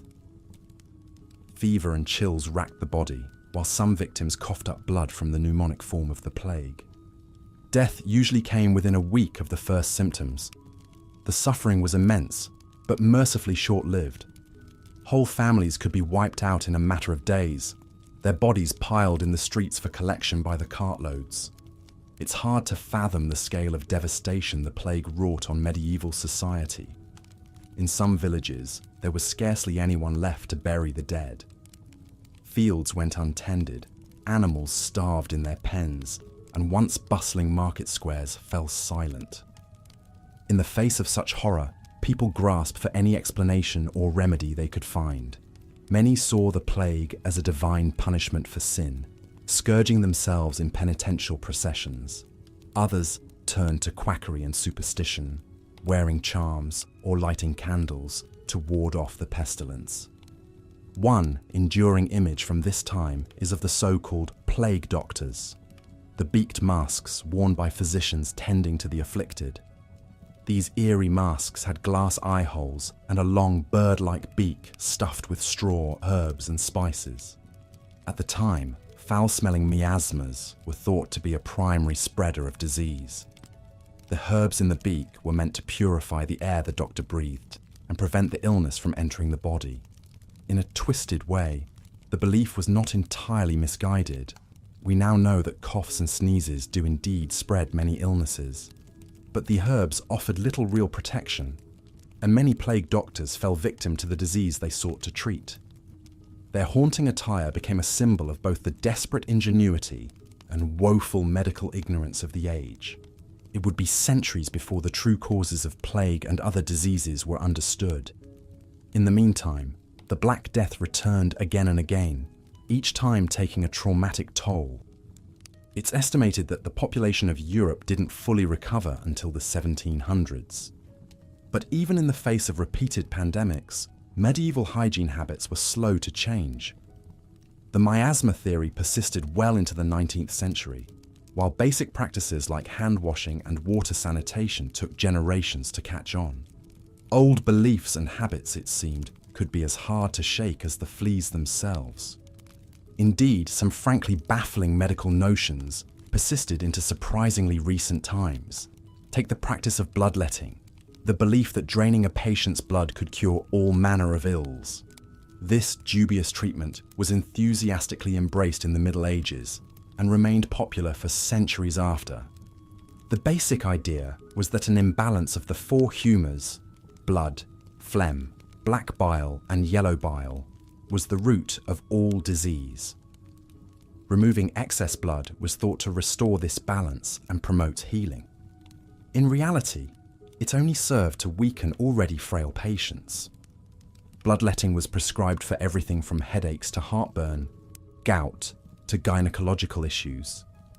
Practitioners used an array of alarming instruments to do the deed: lancets, scarificators, and even leeches, The amounts of blood taken were often substantial, up to several pints in a session. It's hard to overstate just how mainstream this practice was. Everyone from peasants to kings subscribed to the wisdom of bloodletting. Even the esteemed father of our country, George Washington, was not spared the lancet when he fell ill in 1799. The story goes that Washington, then 67, came down with a severe sore throat and fever after riding out in wintry weather. His doctors, as was customary at the time, recommended bloodletting. Over the course of a single day, they drained an estimated 40% of Washington's blood, around 80 ounces. It's a wonder Washington didn't die then and there of hypovolemic shock. But the ailing former president endured the barbaric treatment, only to succumb to his illness 2 days later. One could argue that, in this case, the cure was undoubtedly worse than the disease. Washington's medical team justified the aggressive bloodletting by claiming the blood drawn had been inflamed. But to modern eyes, their actions seem more like desperate guesswork than sound medical practice. In an era before antibiotics, perhaps draining blood felt like one of the few concrete actions a doctor could take. The prevalence of bloodletting, even into the early modern era, underscores just how long it took for hygiene and medicine to advance beyond medieval superstition. Old ideas, like bad smells, had a way of lingering stubbornly, even in the face of mounting evidence to the contrary. But by the late Middle Ages, there were some glimmers of progress, however halting and uneven. As trade routes expanded and cities grew, ideas about hygiene slowly began to evolve. Islamic civilizations, with their emphasis on ritual washing, had a notable influence as cultural exchange increased. Soap making, which had declined after the fall of Rome, began to rebound in the 12th and 13th centuries. Recipes using ash and animal fat became more sophisticated, with the wealthy able to afford castile, soaps perfumed with olive oil. Public bathhouses, long feared as dens of sin and sickness, gradually regained popularity. In 1326, the medical faculty of Paris declared that steam baths could be beneficial for health, giving this pastime renewed legitimacy. And as the horrors of the Black Death receded, some cities began to take proactive steps to improve sanitation. In 1388, the English Parliament banned the dumping of animal entrails and other waste into waterways, though enforcement was another matter. Progress was piecemeal and slow, but the seeds of change were gradually taking root. By the dawn of the Renaissance, medieval filth and fatalism were beginning to give way to a new, if still imperfect, standard of cleanliness. Looking back from our modern vantage point, it can be hard to imagine living in a world where fleas were fashion accessories and doctors' masks were more ominous than the diseases they sought to treat. We wrinkle our noses at the thought of once-yearly baths and chamber pots dumped from windows. But it's important to remember that medieval people were doing the best they could with the knowledge and resources available to them. They may have been marinating in their own filth, but they were also building soaring cathedrals, crafting masterful works of art, and laying the foundations for the modern world. In a time when life expectancy hovered around 30 years and childbirth was a perilous gamble, perhaps a little grime and body odour were the least of one's worries. What mattered was living each day as fully as possible in service to God and community. And even in the darkest, dirtiest depths of the Middle Ages, there were those who dared to imagine a brighter, cleaner future. The nuns who insisted on clean faces and hands, the doctors who stuffed their masks with herbs, the monarchs who washed more than twice in their lives, all were groping towards a better way, however imperfectly. Their hard-won lessons laid the groundwork for the hygiene advances that would follow. The rise of germ theory, the advent of modern plumbing, the life-saving magic of antibiotics and vaccines. We may recoil at medieval filthiness, but we also stand on the shoulders of our grimy ancestors. So the next time you take a hot shower, brush your teeth, or wash your hands before a meal, spare a thought for the medieval masses who came before. They may have been dirty, diseased, and despairing, but they were also resilient, resourceful, and relentlessly human, just like us. Their struggles paved the way for our sanitized modern world, and their stories, however unsavory, are an essential part of our shared history. By understanding how far we've come, we can better appreciate the luxuries we often take for granted, and continue to work towards a future where good health and hygiene are accessible to all. So let us bid goodnight to the medieval nuns in their scratchy robes, the plague doctors in their beaked masks, and the lovelorn kings sniffing soiled undergarments. They may not have been paragons of cleanliness, but they were doing their best with the knowledge and means available. As you drift off to sleep in your soft, clean bed, take comfort in how far hygiene has come, and how much further it still has to go. The story of human cleanliness is one of progress, setbacks, and enduring hope. A reminder that even the most intractable problems can be solved with time, effort, and a dash of ingenuity. Sweet dreams, and don't let the bed bugs bite. Our journey through the malodorous Middle Ages now brings us to the topic of oral hygiene, or rather, the appalling lack thereof. If you thought the medieval streets reeked, imagine the state of the average mouth.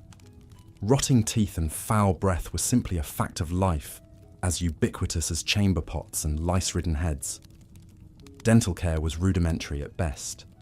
Most people simply rubbed their teeth with a cloth, sometimes using abrasives like salt, chalk, or ground shells in an attempt to scrub away the build-up.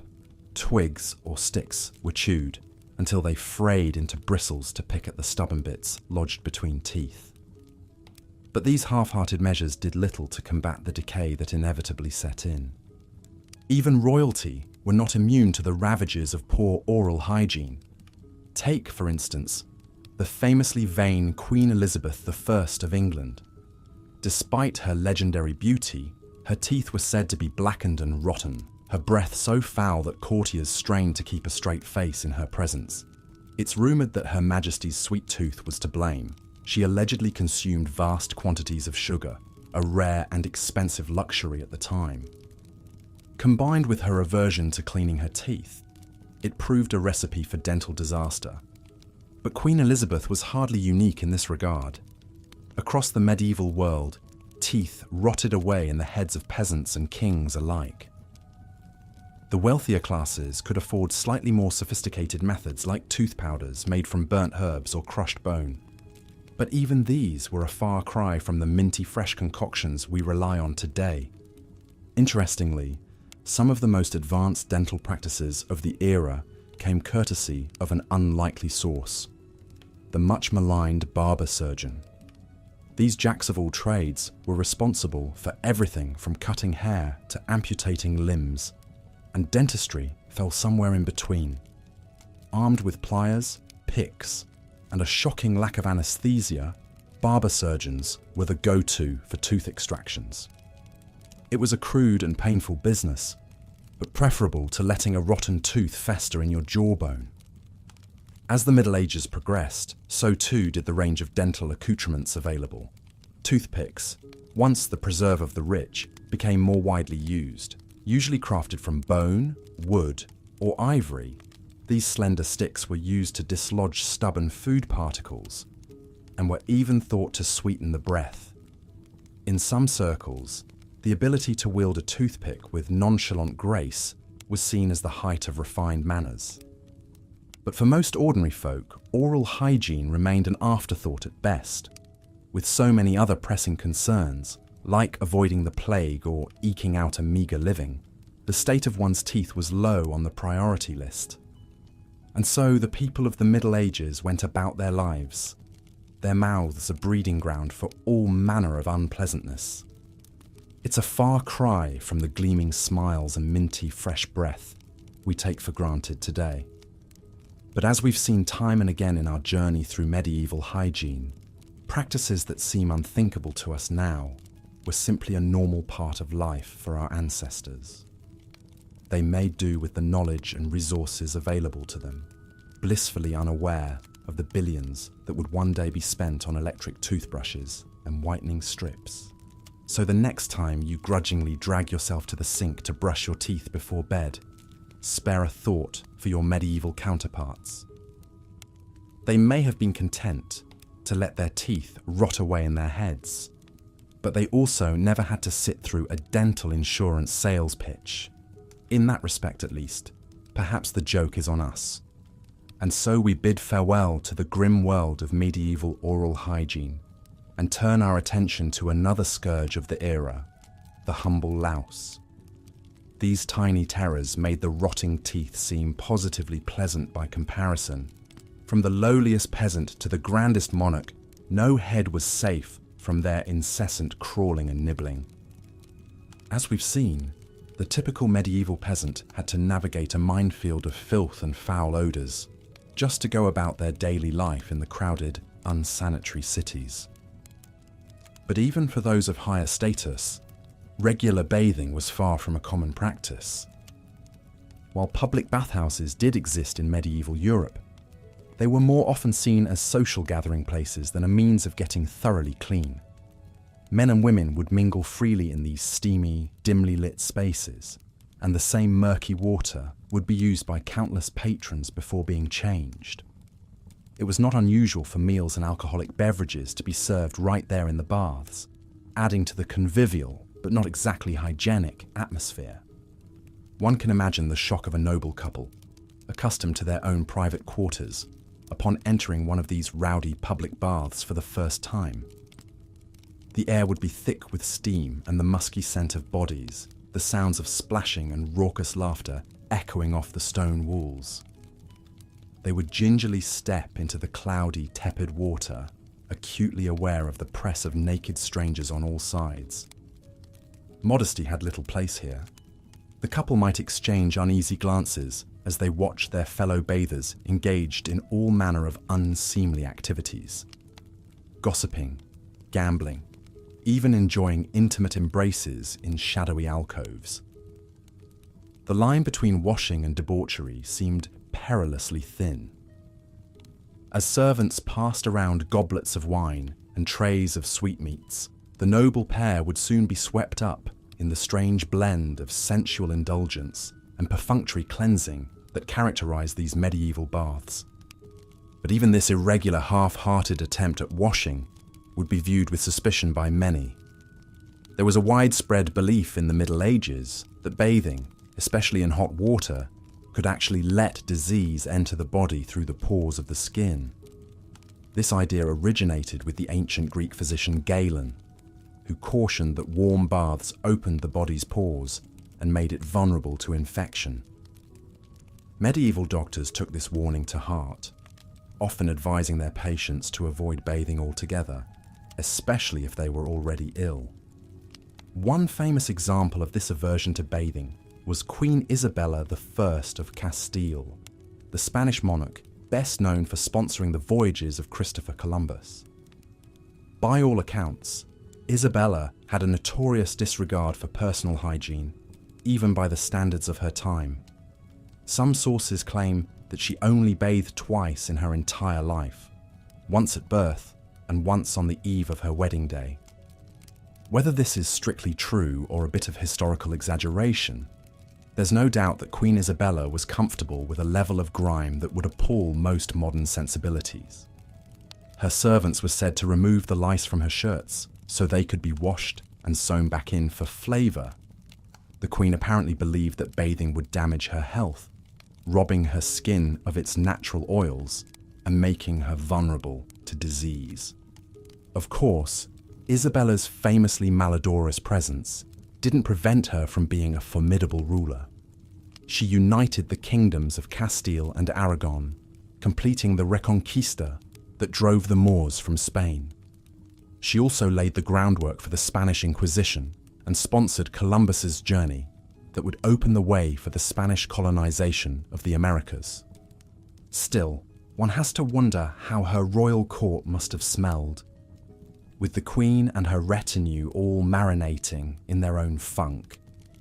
The heavy perfumes and scented powders that were liberally applied by men and women alike could only do so much to mask the pervasive stench of unwashed bodies. Indeed, dousing oneself in fragrance was perhaps the most common way of dealing with body odor in the Middle Ages. The wealthy would carry pomanders, small perforated containers filled with aromatic herbs and spices, to sniff when the stench of the unwashed masses became overwhelming. Rosewater was also popular for washing the hands and face, as it was believed to have purifying properties. But all the perfumes of Arabia couldn't sweeten the squalor of medieval oral hygiene. Dental care was rudimentary at best, with most people simply rubbing their teeth with a cloth, sometimes dipped in salt or other abrasives like chalk or ground eggshells. Toothbrushes as we know them didn't appear until much later, and toothpaste was a distant dream. As a result, rotting teeth and foul breath were the norm, even among the highest echelons of society. Queen Elizabeth I of England, for all her power and glamour, was said to have such decayed and blackened teeth that she had difficulty speaking and eating. Her fondness for sweets, combined with the lead-based white makeup she used to achieve her signature pale complexion, had ravaged her once pearly whites. Foreign ambassadors would recoil at the stench of Elizabeth's breath during audiences, and her ladies-in-waiting had to discreetly pass her sachets of perfume to hold against her nose and mask the smell. The Queen's vanity made her reluctant to have her ruined teeth pulled, leaving her in constant pain from tooth abscesses. It's a far cry from the gleaming smiles we associate with royalty today. But Elizabeth was hardly alone in her dental woes. Many medieval people simply accepted tooth loss as a natural part of aging, and gaps in one's smile were not considered a social liability as they are now. There were a few small advances in oral hygiene during the Middle Ages. Toothpicks, made from quills, metals, or even wood splinters, became a common sight at the tables of the affluent. And some medieval recipes for tooth cleaning powders have been found, containing ingredients like herbs, spices, and burnt hartshorn, powdered deer antler. But perhaps the most remarkable aspect of medieval dentistry was the emergence of the barber surgeon. These jack-of-all-trades professionals not only cut hair and trimmed beards, but also performed a variety of surgical procedures, including tooth extractions. One can imagine a desperate soul, driven to the brink by an agonizing toothache, gingerly settling into the barber surgeon's chair. The room would be lit by flickering candles, the air heavy with the coppery scent of blood and the sharp tang of medicinal herbs. An array of gleaming blades and cruel-looking implements would be laid out on the table, making the patient's heart race with dread. The barber surgeon, a man of grim mien and steady hands, would select his tool, perhaps a pair of rudimentary forceps or a slender hooked pick. With a muttered prayer and a swift, practiced motion, he would grasp the offending tooth and wrench it free, the patient's scream echoing off the close walls. Blood would gush forth, quickly stanched with a wad of cloth or a hot iron. It was a brutal, agonizing process, but for many, it was the only hope of relief from the torment of a rotting tooth. And the barber surgeons, for all their lack of formal training, were often surprisingly adept at their grisly trade. Some even pioneered techniques like filling cavities with beeswax or other materials, though these were rare. Still, most people simply suffered through the pain, their mouths an ongoing battleground of decay and infection. And if the state of medieval teeth was dire, the condition of the average person's hair and scalp was hardly better.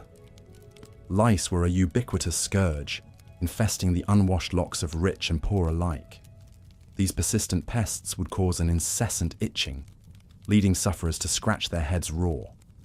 But getting rid of them was an uphill battle in a time when hair washing was a rare and haphazard affair. Even the nobility were not immune to the plague of lice.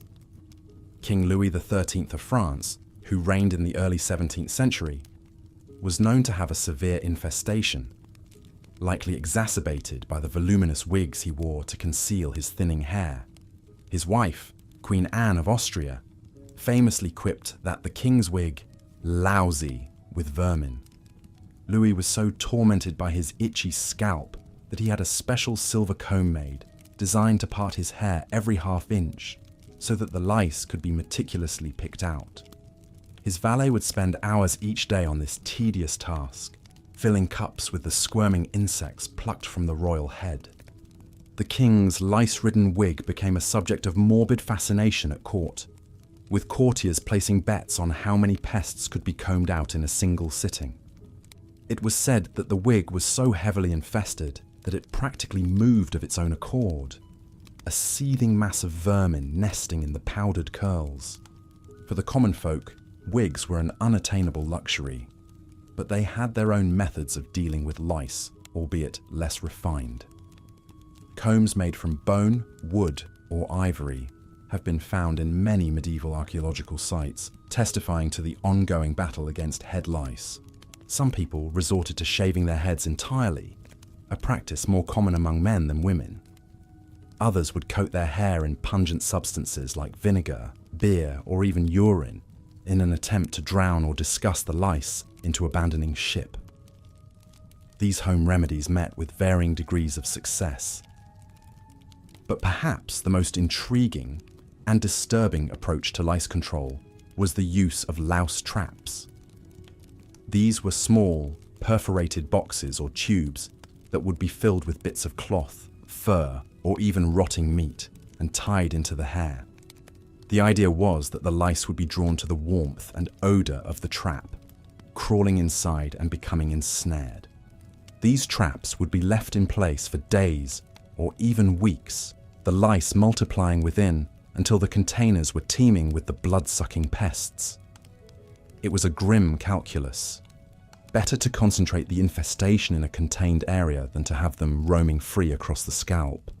When the traps were finally removed, they would be cracked open and the contents dumped into the fire, the noxious smell of burning lice filling the air. It was a temporary reprieve at best, as a few hardy survivors always managed to escape and recolonize the hair. The cycle of infestation and eradication would begin anew. In some cases, professional lice pickers would be employed to manually remove the vermin, a painstaking and time-consuming task. These nitpickers, often women, would advertise their services in the marketplace, offering to rid clients of their unwanted guests for a fee. One can picture a medieval nitpicker at work, her client seated on a low stool in the sunlight. The picker would part the hair with a fine-toothed comb, her keen eyes scanning for the telltale glint of a louse scuttling along the scalp. With deft fingers, she would pluck out the insect and crush it between her nails, the tiny pop audible in the still air.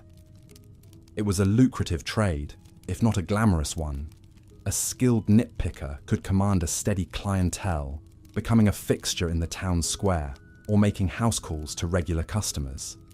Some even claimed to have proprietary techniques or secret formulas for banishing lice, though the efficacy of these was dubious at best.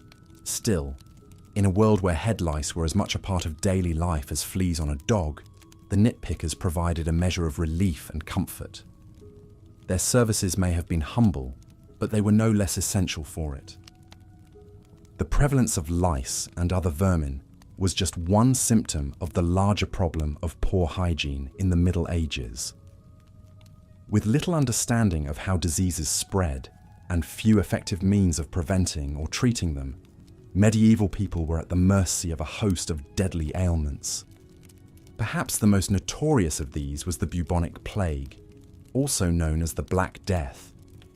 This devastating pandemic swept through Europe in the 14th century, wiping out an estimated 30 to 60% of the population.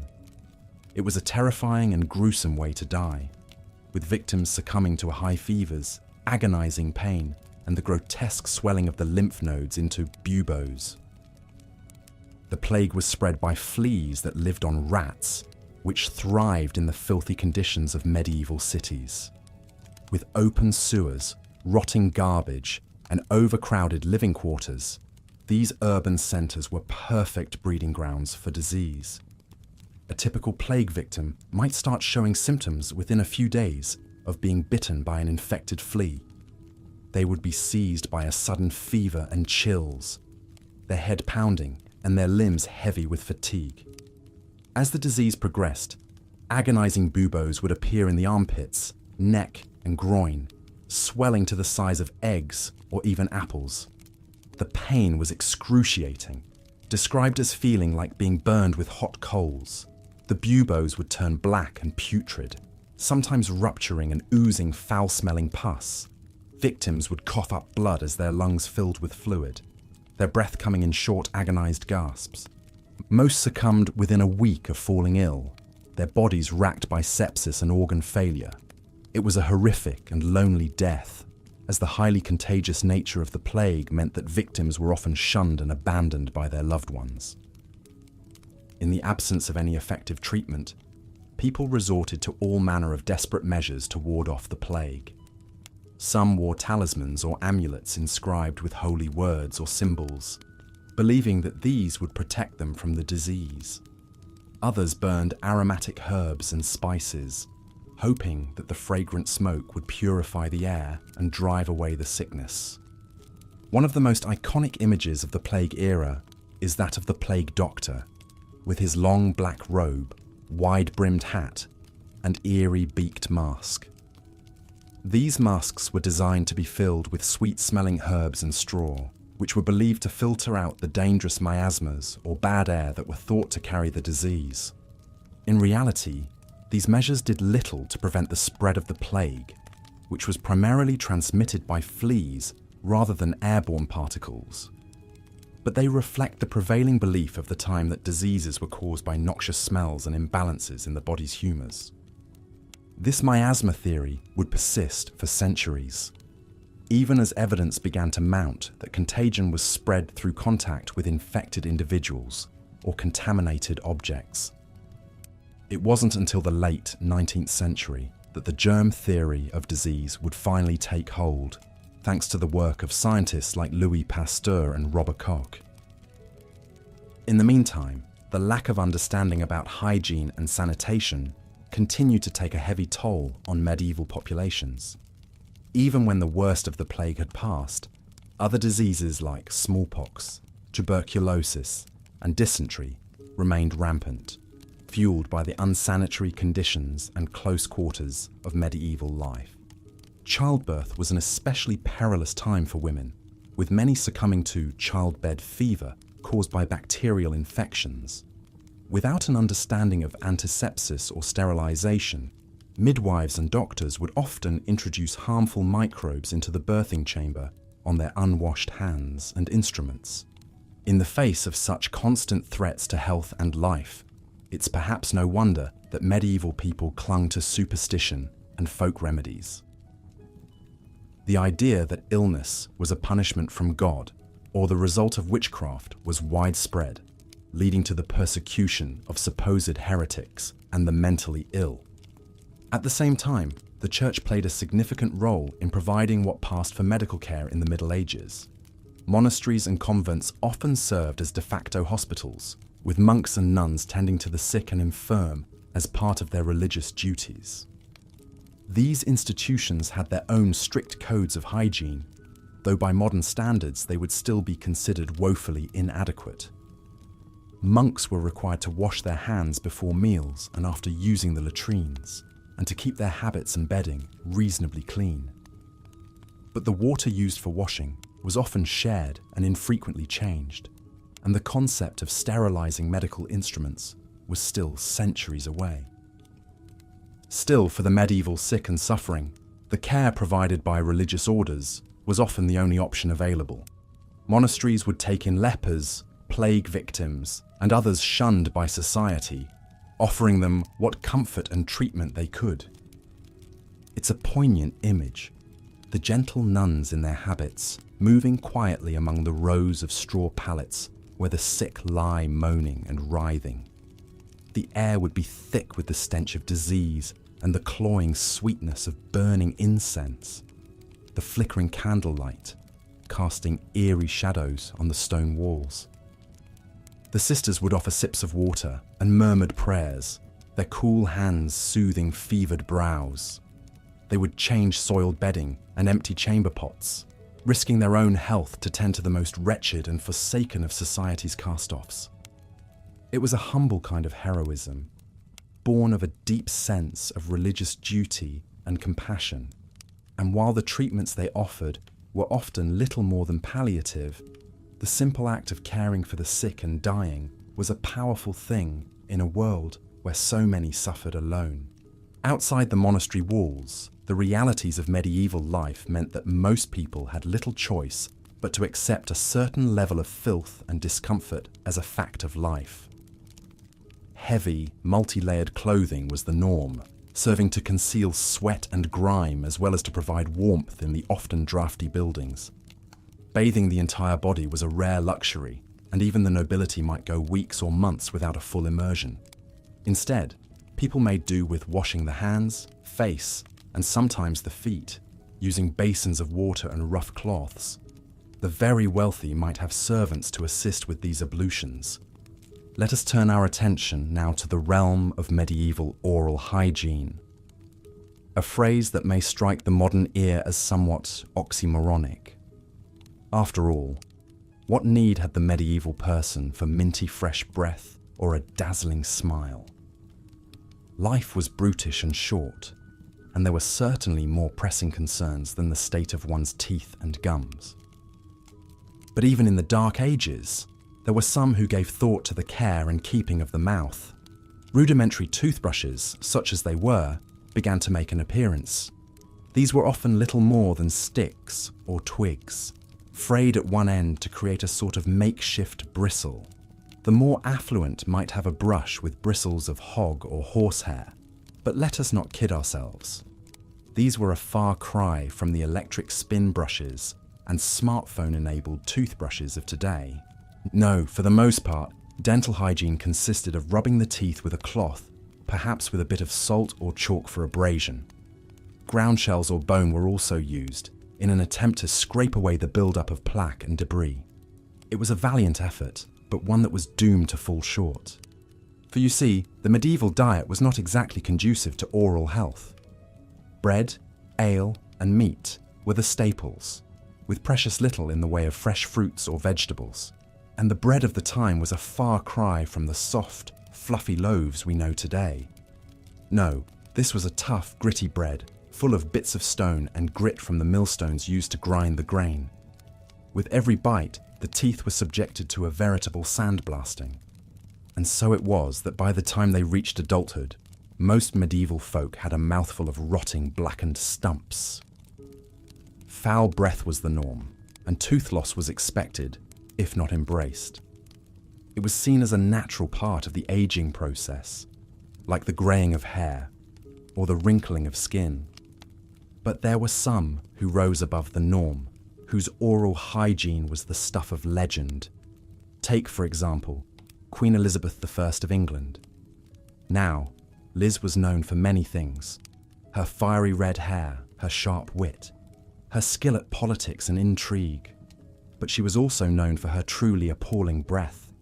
It was said that Her Majesty's mouth was a veritable cesspool, a fetid swamp of decay and putrescence. Her teeth were blackened and rotting, her gums swollen and oozing. And the smell. Oh, the smell. It was enough to make a strong man swoon. But did Queen Bess let a little thing like rank halitosis hold her back? Not on your life. She simply ordered her courtiers to stand a little further back and carried on ruling with an iron fist. She even turned her foul breath into a sort of weapon, using it to intimidate and unnerve her enemies. Talk about making lemonade out of lemons. But even the mighty Queen Elizabeth could not escape the ravages of tooth decay forever. In her later years, she was forced to have several teeth pulled, leaving her with sunken cheeks and a rather unfortunate lisp.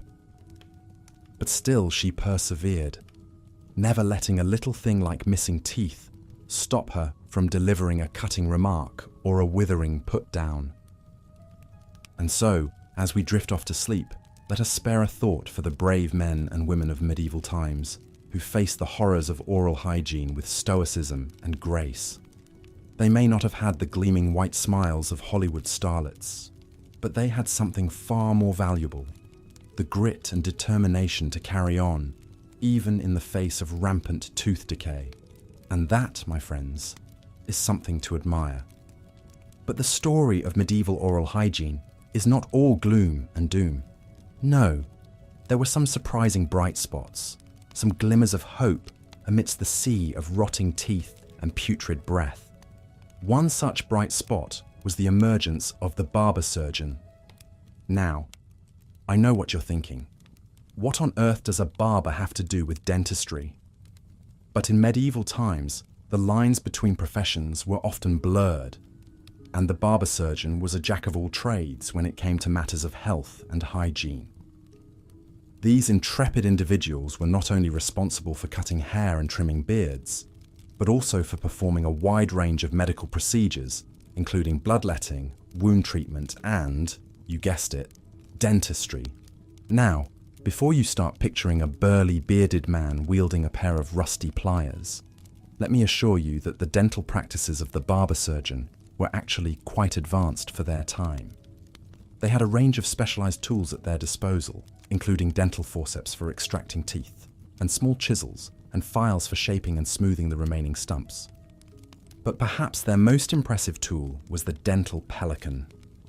No, not the large-billed aquatic bird, although that would certainly make for an interesting dental visit. No, the dental pelican was a kind of forceps, named for its resemblance to a pelican's beak. It was used to grasp and extract teeth and was considered a marvel of medieval engineering. But the barber surgeon's expertise didn't stop at tooth extraction. They were also skilled in the art of tooth restoration, using a variety of materials to fill cavities and replace missing teeth. Gold and silver were popular choices for the wealthy, while the less affluent might have to make do with lead or even wood. And for those who had lost all their teeth, the barber surgeon could even craft a set of dentures using materials like ivory, bone, or even human teeth. Yes, you heard that right, human teeth. It was not uncommon for the teeth of the dead to be harvested and repurposed for the living. Waste not, want not, as they say. But lest you think the barber surgeon was some kind of medieval miracle worker, let me remind you that their success rate was, shall we say, variable. Infections were common, and the pain of dental procedures was often excruciating. And let's not forget the risk of transmitting diseases like syphilis or tuberculosis through unsterilized equipment.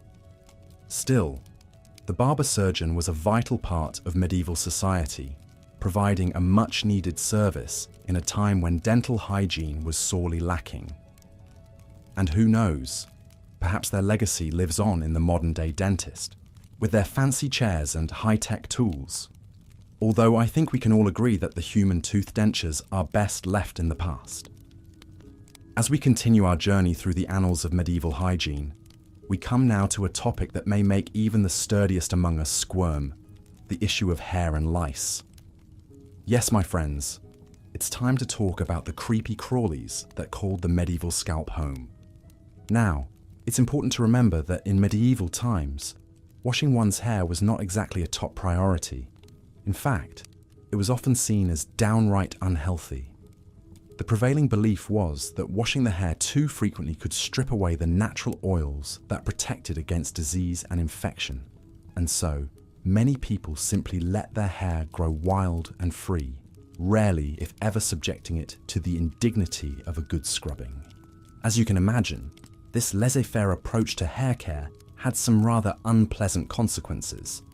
Lice were a constant companion, merrily setting up shop in the tangled manes of men and women alike. And these were not the cute, cuddly kind of lice.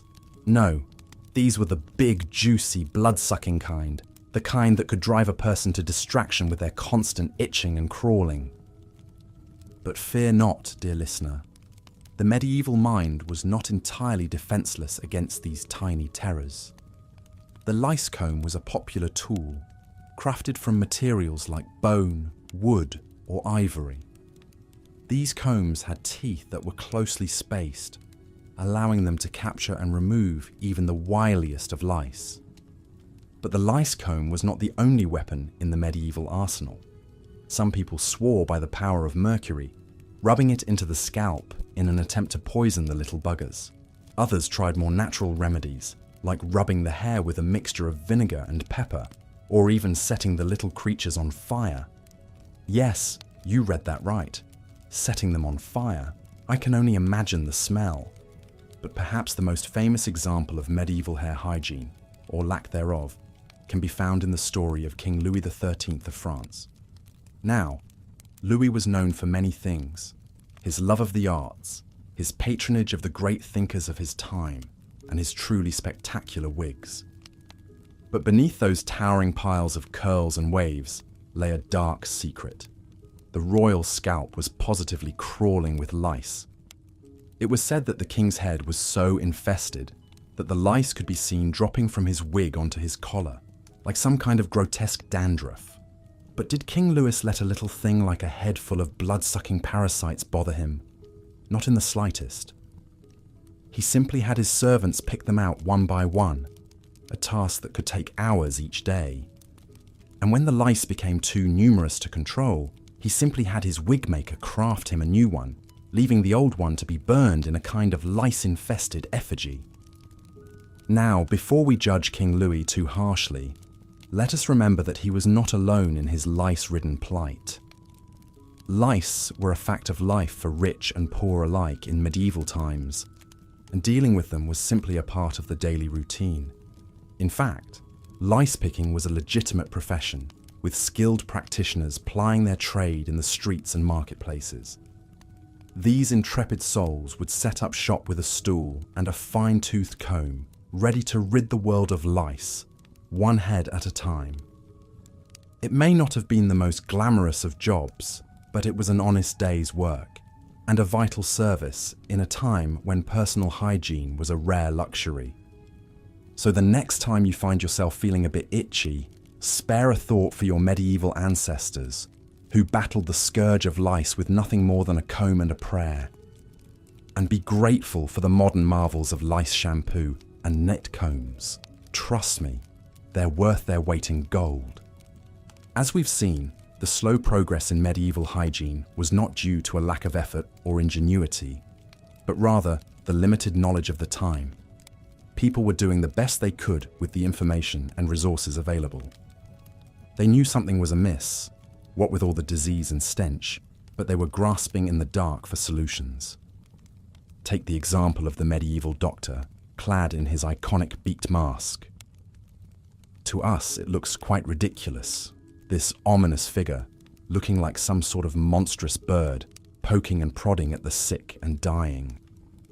But to the medieval mind, this was the cutting edge of disease prevention. The long beak of the mask would be stuffed full of aromatic herbs and straw, thought to filter out the bad air and protect the doctor from the deadly miasma. These doctors would make their rounds, moving from town to town, their arrival often greeted with a mix of hope and dread.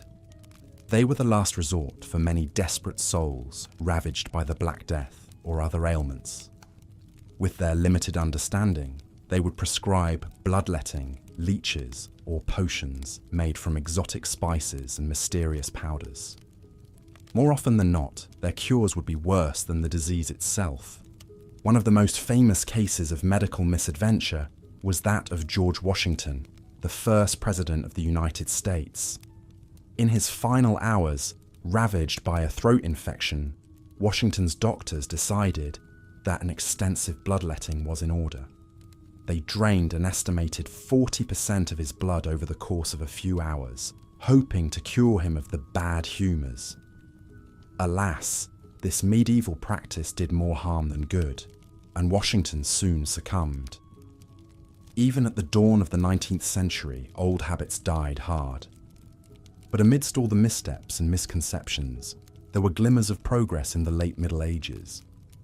The production of soap, which had been around since ancient times, began to increase. More and more people were realizing the benefits of regular bathing. Public bathhouses, though still more social venues than hygienic ones, were becoming increasingly common in cities across Europe. Waste removal was also seeing some advancements. While the sight and smell of open sewers would remain a fixture of many medieval towns, some forward-thinking cities began to construct underground sewage systems. These were a far cry from modern standards, but they were a step in the right direction.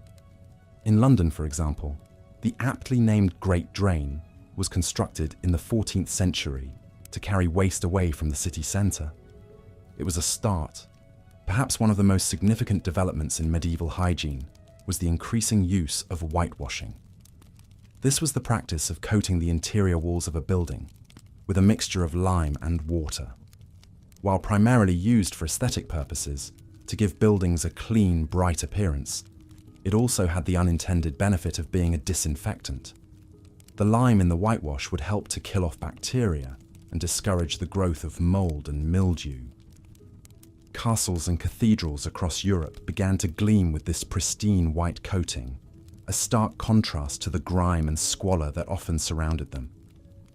It was a small victory for cleanliness in a world that was often anything but.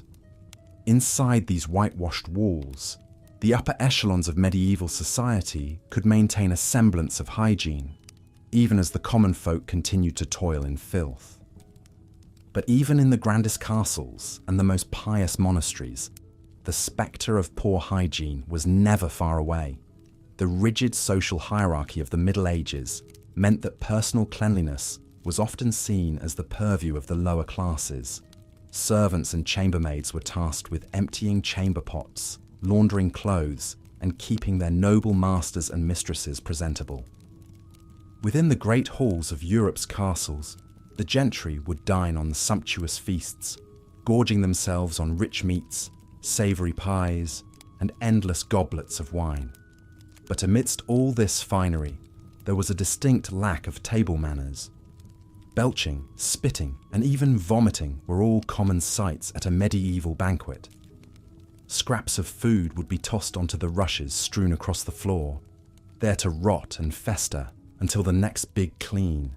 And those rushes, they were a hygiene nightmare in their own right. Rushes, a type of grass-like plant, would be scattered across the stone floors of castles and manor houses in an attempt to provide some warmth and comfort underfoot. But they would quickly become saturated with spilled food, drink, and all manner of bodily fluids. Servants would simply add new layers of rushes on top of the old, leading to a foul-smelling, bug-infested mat that would be left to fester for months on end. It's no wonder then that even the nobility were not immune to the health problems caused by poor hygiene. Dental issues were rampant, with toothache and tooth loss a common complaint. Skin infections and parasites were also a constant bother, with lice and fleas an ever-present companions. Even royalty was not spared the indignities of medieval hygiene. Take King Henry VIII of England, for example. This larger-than-life figure, known for his voracious appetites and his 6 wives, was a notorious slob. His eating habits were the stuff of legend, with contemporary accounts describing him tearing into joints of meat with his hands and teeth, grease and juices running down his chin, and staining his elaborate robes. But it was Henry's romantic pursuits that truly highlight the hygienic standards, or lack thereof, of the time. In one infamous incident, Henry reportedly requested that a prospective mistress send him one of her unwashed undergarments, so that he could savour her scent. To the modern nose, this would be an unthinkable act of grossness. But to Henry and his contemporaries, the natural odours of the body were not just tolerated, but often celebrated as alluring and erotic. This was a time when bathing was infrequent at best, and the idea of daily changes of underwear was virtually unheard of. The same chemise or codpiece might be worn for weeks or even months on end, absorbing all the sweat, grime, and other bodily emanations. The result was a pungent cocktail of odours that would assault the senses of any modern time traveller. But for the people of the Middle Ages, this was simply a fact of life. The stench of unwashed bodies, the itch of lice and fleas, the ache of rotting teeth. these were all just part of the daily struggle for survival in a world that was often harsh, unsanitary, and disease-ridden. It's easy for us to look back and judge, to wrinkle our noses at the thought of sleeping in vermin-infested sheets or drinking from a chamber pot. But we have the benefit of hindsight, of centuries of scientific progress and cultural evolution. For the people of the Middle Ages, hygiene was not a matter of negligence or ignorance, but rather a reflection of the limitations of their time and place. They did the best they could with what they had, improvising solutions and gradually improving their lot as new knowledge and resources became available.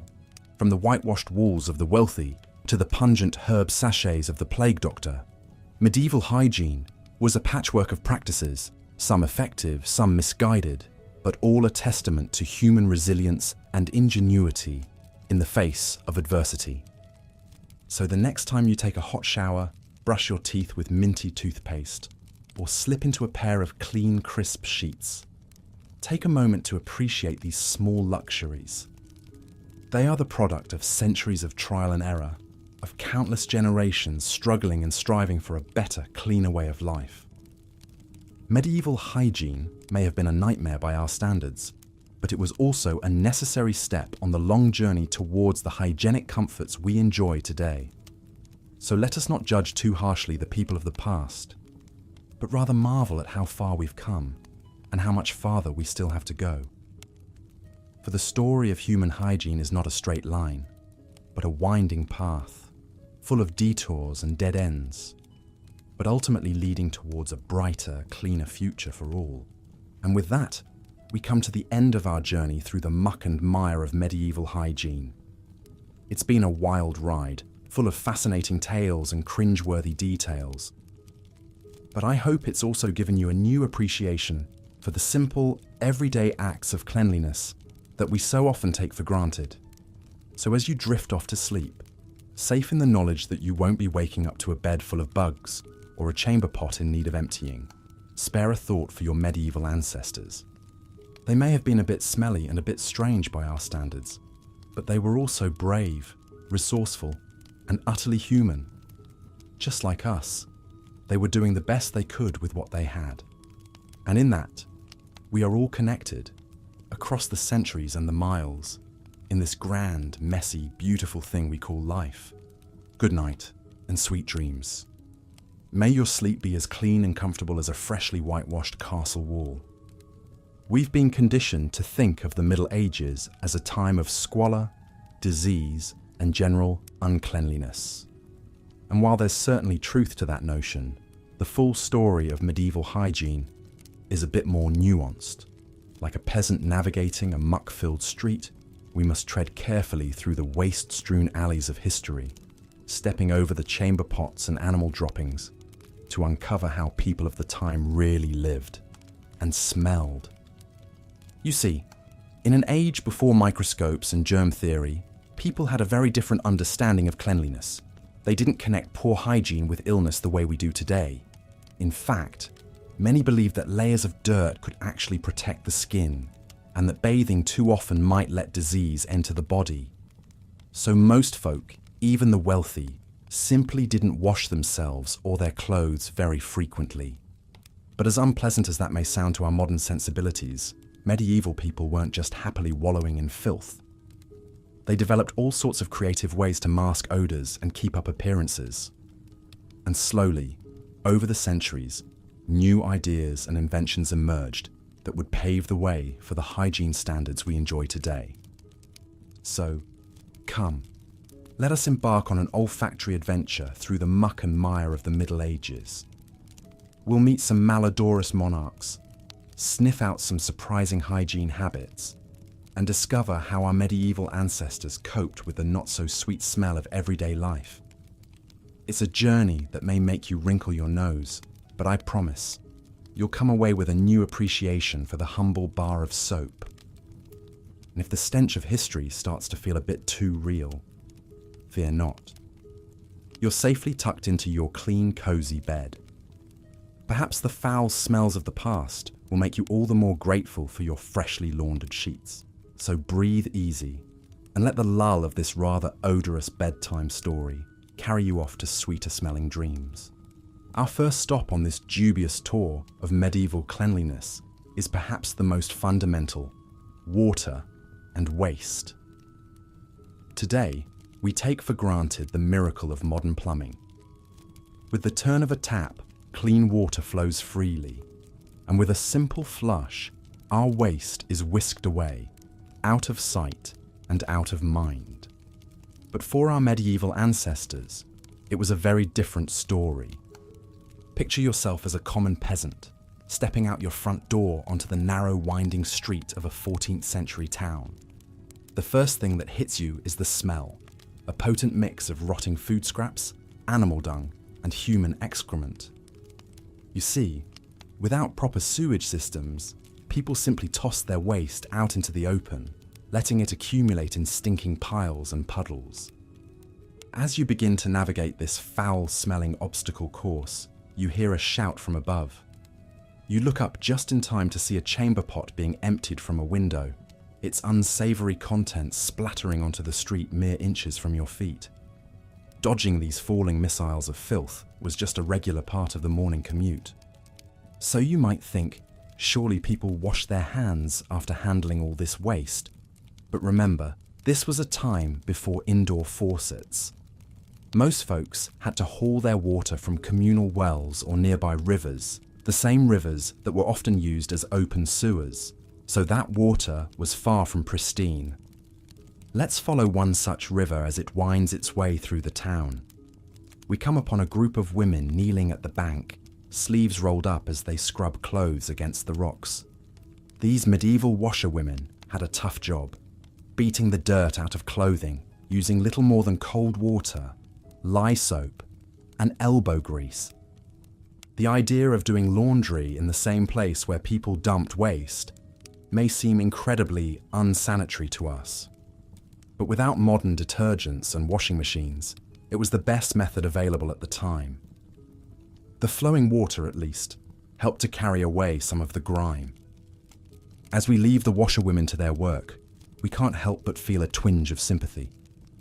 Theirs was a hard life, full of back-breaking labour, and yet they could never quite escape the stench that pervaded their world. But they did find small joys where they could, in a bit of gossip shared over the washing, or a bawdy song to pass the time. And slowly, as the centuries passed, some changes did begin to take hold. Larger towns started to build primitive sewage systems, using gutters and underground channels to carry waste away from the streets. It was far from perfect, but it was a start. So next time you turn on the tap or flush the toilet, take a moment to appreciate these marvels of modern sanitation, and spare a thought for your medieval ancestors who had to navigate a world where the very water and earth were often tainted by human waste. It's enough to make you grateful for the simple luxury of a clean glass of water and a sanitary sewer system. But our journey through the often grimy history of hygiene has only just begun. Next, we'll explore the intriguing and sometimes alarming bathing practices of the Middle Ages. And trust me, you'll never look at a public bathhouse the same way again.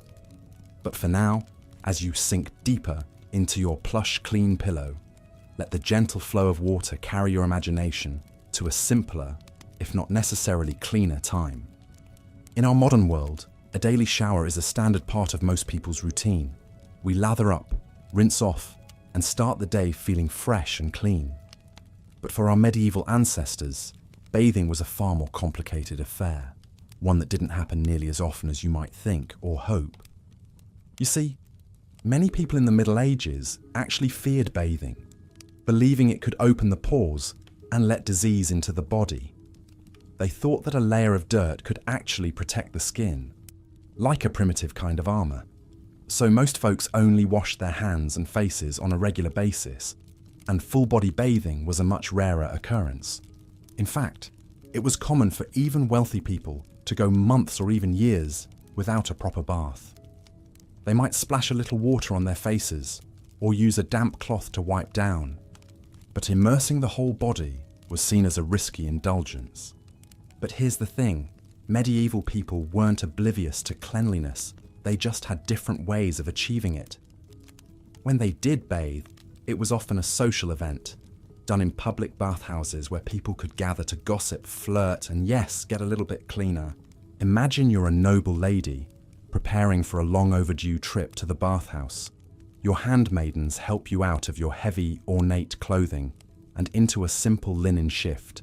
You gather your bathing supplies, a linen towel, a comb, perhaps a scented oil or perfume, and set off with your entourage to the steamy, echoing halls of the bathhouse. As you step inside, the humid air envelops you, thick with the mingled scents of soap and sweat. You see other bathers lounging in large wooden tubs, their skin pink from the heat. Some are engaged in lively conversation, their laughter echoing off the stone walls. Others have their heads bent over a game of dice or cards. You slip off your shift and climb into a tub, sighing as the warm water envelops your skin. A bath attendant offers to scrub your back with a coarse cloth, and you accept, feeling the layers of grime begin to slough away. But as you soak, you can't help but notice the murky colour of the water, and wonder just how many other bodies have bathed in this same tub. It's a far cry from the sparkling clean private bathrooms we enjoy today. But for the people of the Middle Ages, the bathhouse was a place of community and relaxation, even if the hygienic benefits were somewhat dubious. Of course, not everyone had access to bathhouses. For the poor, bathing was an even rarer luxury, often done in rivers or streams when the opportunity arose. And for those who did bathe, the process could be quite different from what we're used to. Without the abundance of soaps and shampoos we have today, medieval people often used harsh lye soaps or even just plain water to wash. They might rub their skin with herbs or oils to add fragrance, or use a rough cloth or sponge to scrape away dirt. It was a far cry from the gentle, foaming cleansers we use now. But perhaps the most famous example of medieval bathing habits, or lack thereof, is the notorious Queen Isabella of Castile. This 15th century Spanish queen was said to have bathed only twice in her entire life, once at birth and once before her wedding day. The rest of the time, she relied on perfumes and scented powders to mask any unpleasant odours. Now, it's hard to say for sure if this story is entirely true, but it does reflect the prevailing attitudes of the time. For many medieval people, bathing was simply not a priority. They had other ways of staying clean, even if those methods might make us cringe today. So, next time you step into your steamy, soapy shower, take a moment to appreciate the luxury. And if you ever find yourself complaining about a lack of hot water or a clogged drain, just remember, at least you're not sharing a tub with a dozen other people in a medieval bathhouse. Although, who knows, maybe you'd enjoy the social aspect, if not the hygiene. But speaking of questionable medieval habits, let's turn our attention to another area where cleanliness often fell short: oral hygiene. Brace yourself for some truly cringe-worthy tales of teeth and breath in the Middle Ages. And maybe, just maybe, it will make you a little more diligent about flossing.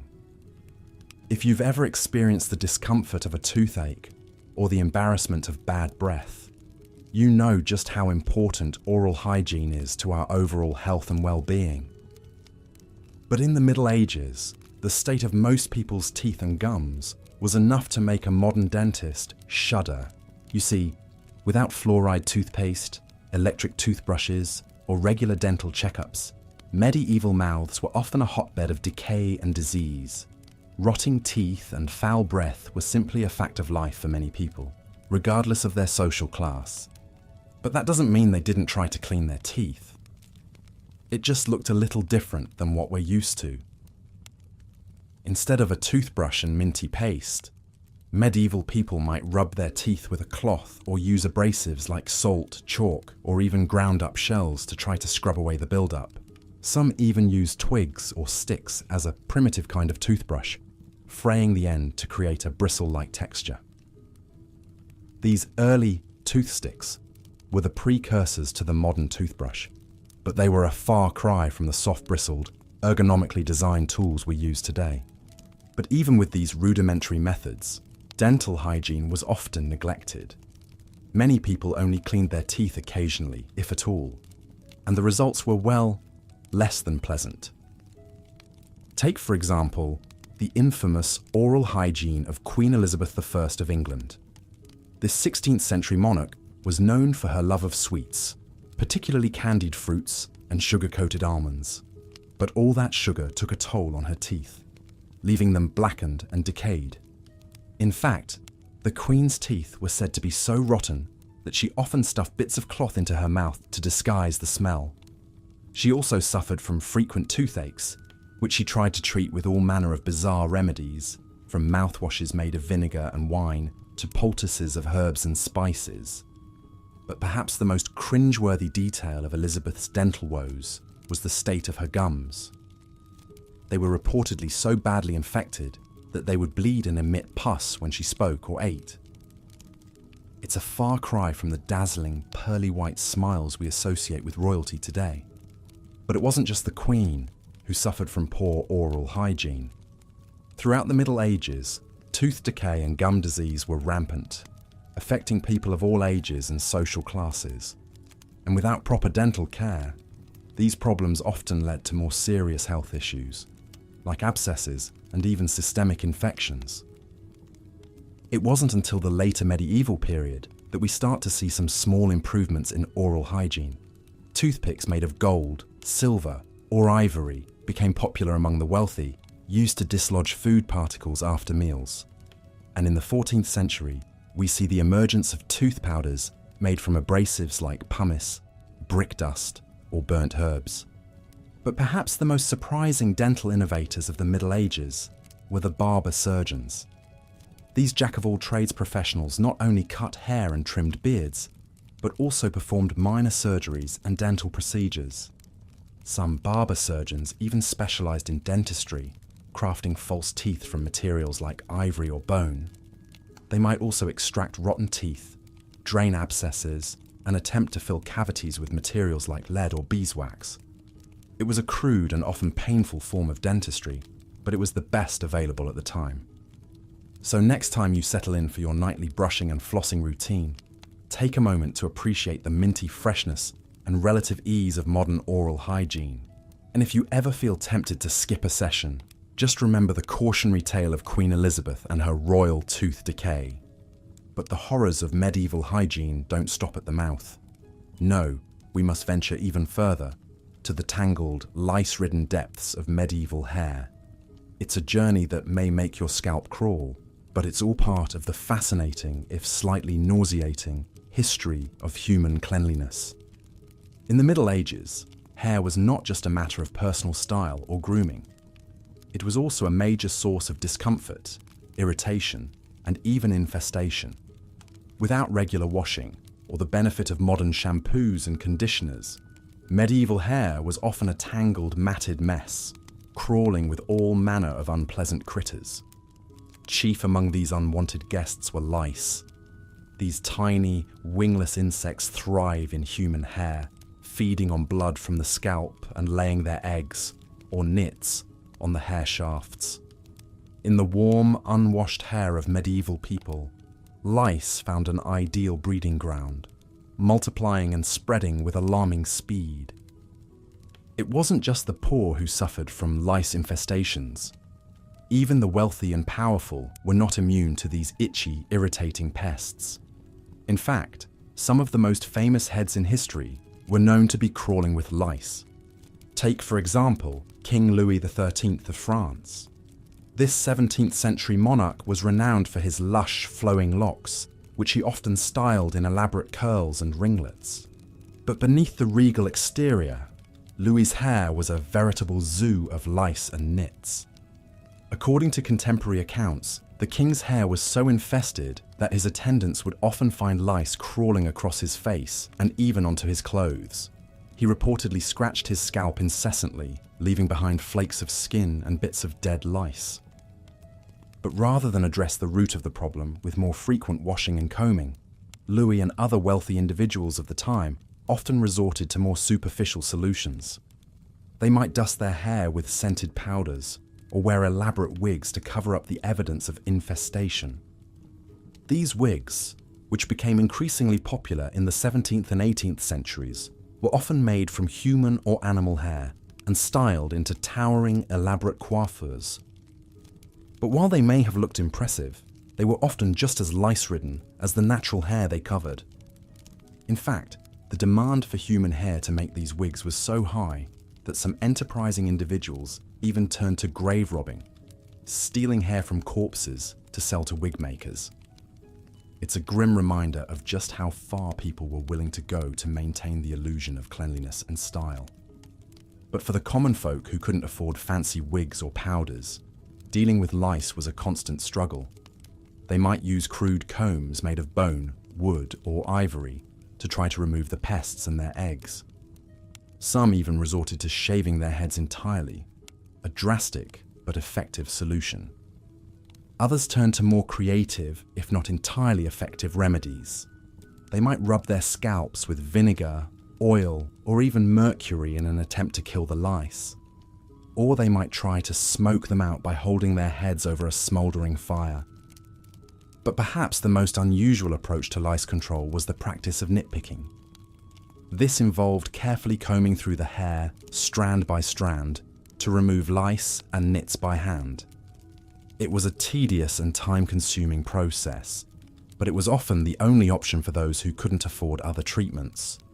In fact, nitpicking became such a common practice that it even gave rise to a new profession, the nitpicker. These skilled individuals, often women, would set up shop in towns and villages, offering their services to those suffering from lice infestations. For a small fee, they would meticulously comb through a client's hair, plucking out lice and nits with deft fingers. It was a lucrative business, if not a particularly glamorous one, and it reflects the widespread nature of the lice problem in medieval society. So next time you lather up with your favourite shampoo or run a comb through your clean, shiny hair, take a moment to appreciate the simple joy of a lice-free scowl. Of course, not everyone in medieval Europe could afford the small luxuries of tooth powders or lice combs. For the poorest peasants, even a wisp of scented powder was an unimaginable extravagance. They had little choice but to live with the crawling sensations and constant itch of lice, fleas, and other vermin that made their home in human hair. Perhaps no one understood this harsh reality better than Marjorie Kemp. Born into a middle-class family in the English town of King's Lynn in the late 14th century, Marjorie's fortunes took a turn for the worse when her father's business failed. She found herself married off to a much older man and thrust into poverty. In her spiritual autobiography, The Book of Marjorie Kempe, she describes her family's destitution in painfully vivid terms. They often went without food, huddling together in a cramped, unheated room. But even more tormenting than the hunger and cold were the fleas and lice that feasted on their unwashed bodies. Marjorie recounts long, sleepless nights spent clawing at her itching skin until it bled. She wrote of how the vermin skittered across her face in the dark, how they nested in the tangled mat of her hair. For Marjorie, and countless others in her position, this was not a temporary hardship, but an inescapable fact of life. Yet even in the face of such misery, the human spirit could still soar to unexpected heights. Marjorie Kempe went on to become one of the most significant religious figures of her day, undertaking pilgrimages across Europe and leaving behind a spiritual autobiography that stands as one of the earliest known works in the English language written by a woman. Her story reminds us that even in the filthiest and most wretched conditions, the light of human resilience and potential could never be fully extinguished. It's a testament to the unbreakable nature of the human spirit. A spirit that could endure even the most insufferable torments inflicted by lice, fleas, and the many other plagues of the medieval world. As we've journeyed together through the grime and squalor of the Middle Ages, I hope you've come to see this era not just as a time of unrelenting filth, but also as a deeply human age. An age of people not so different from you and I, who fought against the constraints of their time with whatever knowledge and resources they had. Their struggles paved the way for the advances in hygiene that we often take for granted today. So the next time you take a hot shower, brush your teeth with minty toothpaste, or slip into a freshly laundered set of clothes, take a moment to remember and appreciate those who came before. Their stories may be stained with grime and clouded by the mists of history, but they are no less a part of the human story, a story of progress, of resilience, and of the eternal search for a better, cleaner, more comfortable life. And with that, our journey through the muck and mire of medieval hygiene comes to an end. If you've enjoyed our stroll through this pungent past, be sure to like this video and subscribe to the channel for more meandering voyages through the often amusing, sometimes shocking, but always fascinating annals of history. Until our next adventure, this is your faithful chronicler of chronicles, your weaver of bygone yarns, bidding you a fond and freshly scented farewell.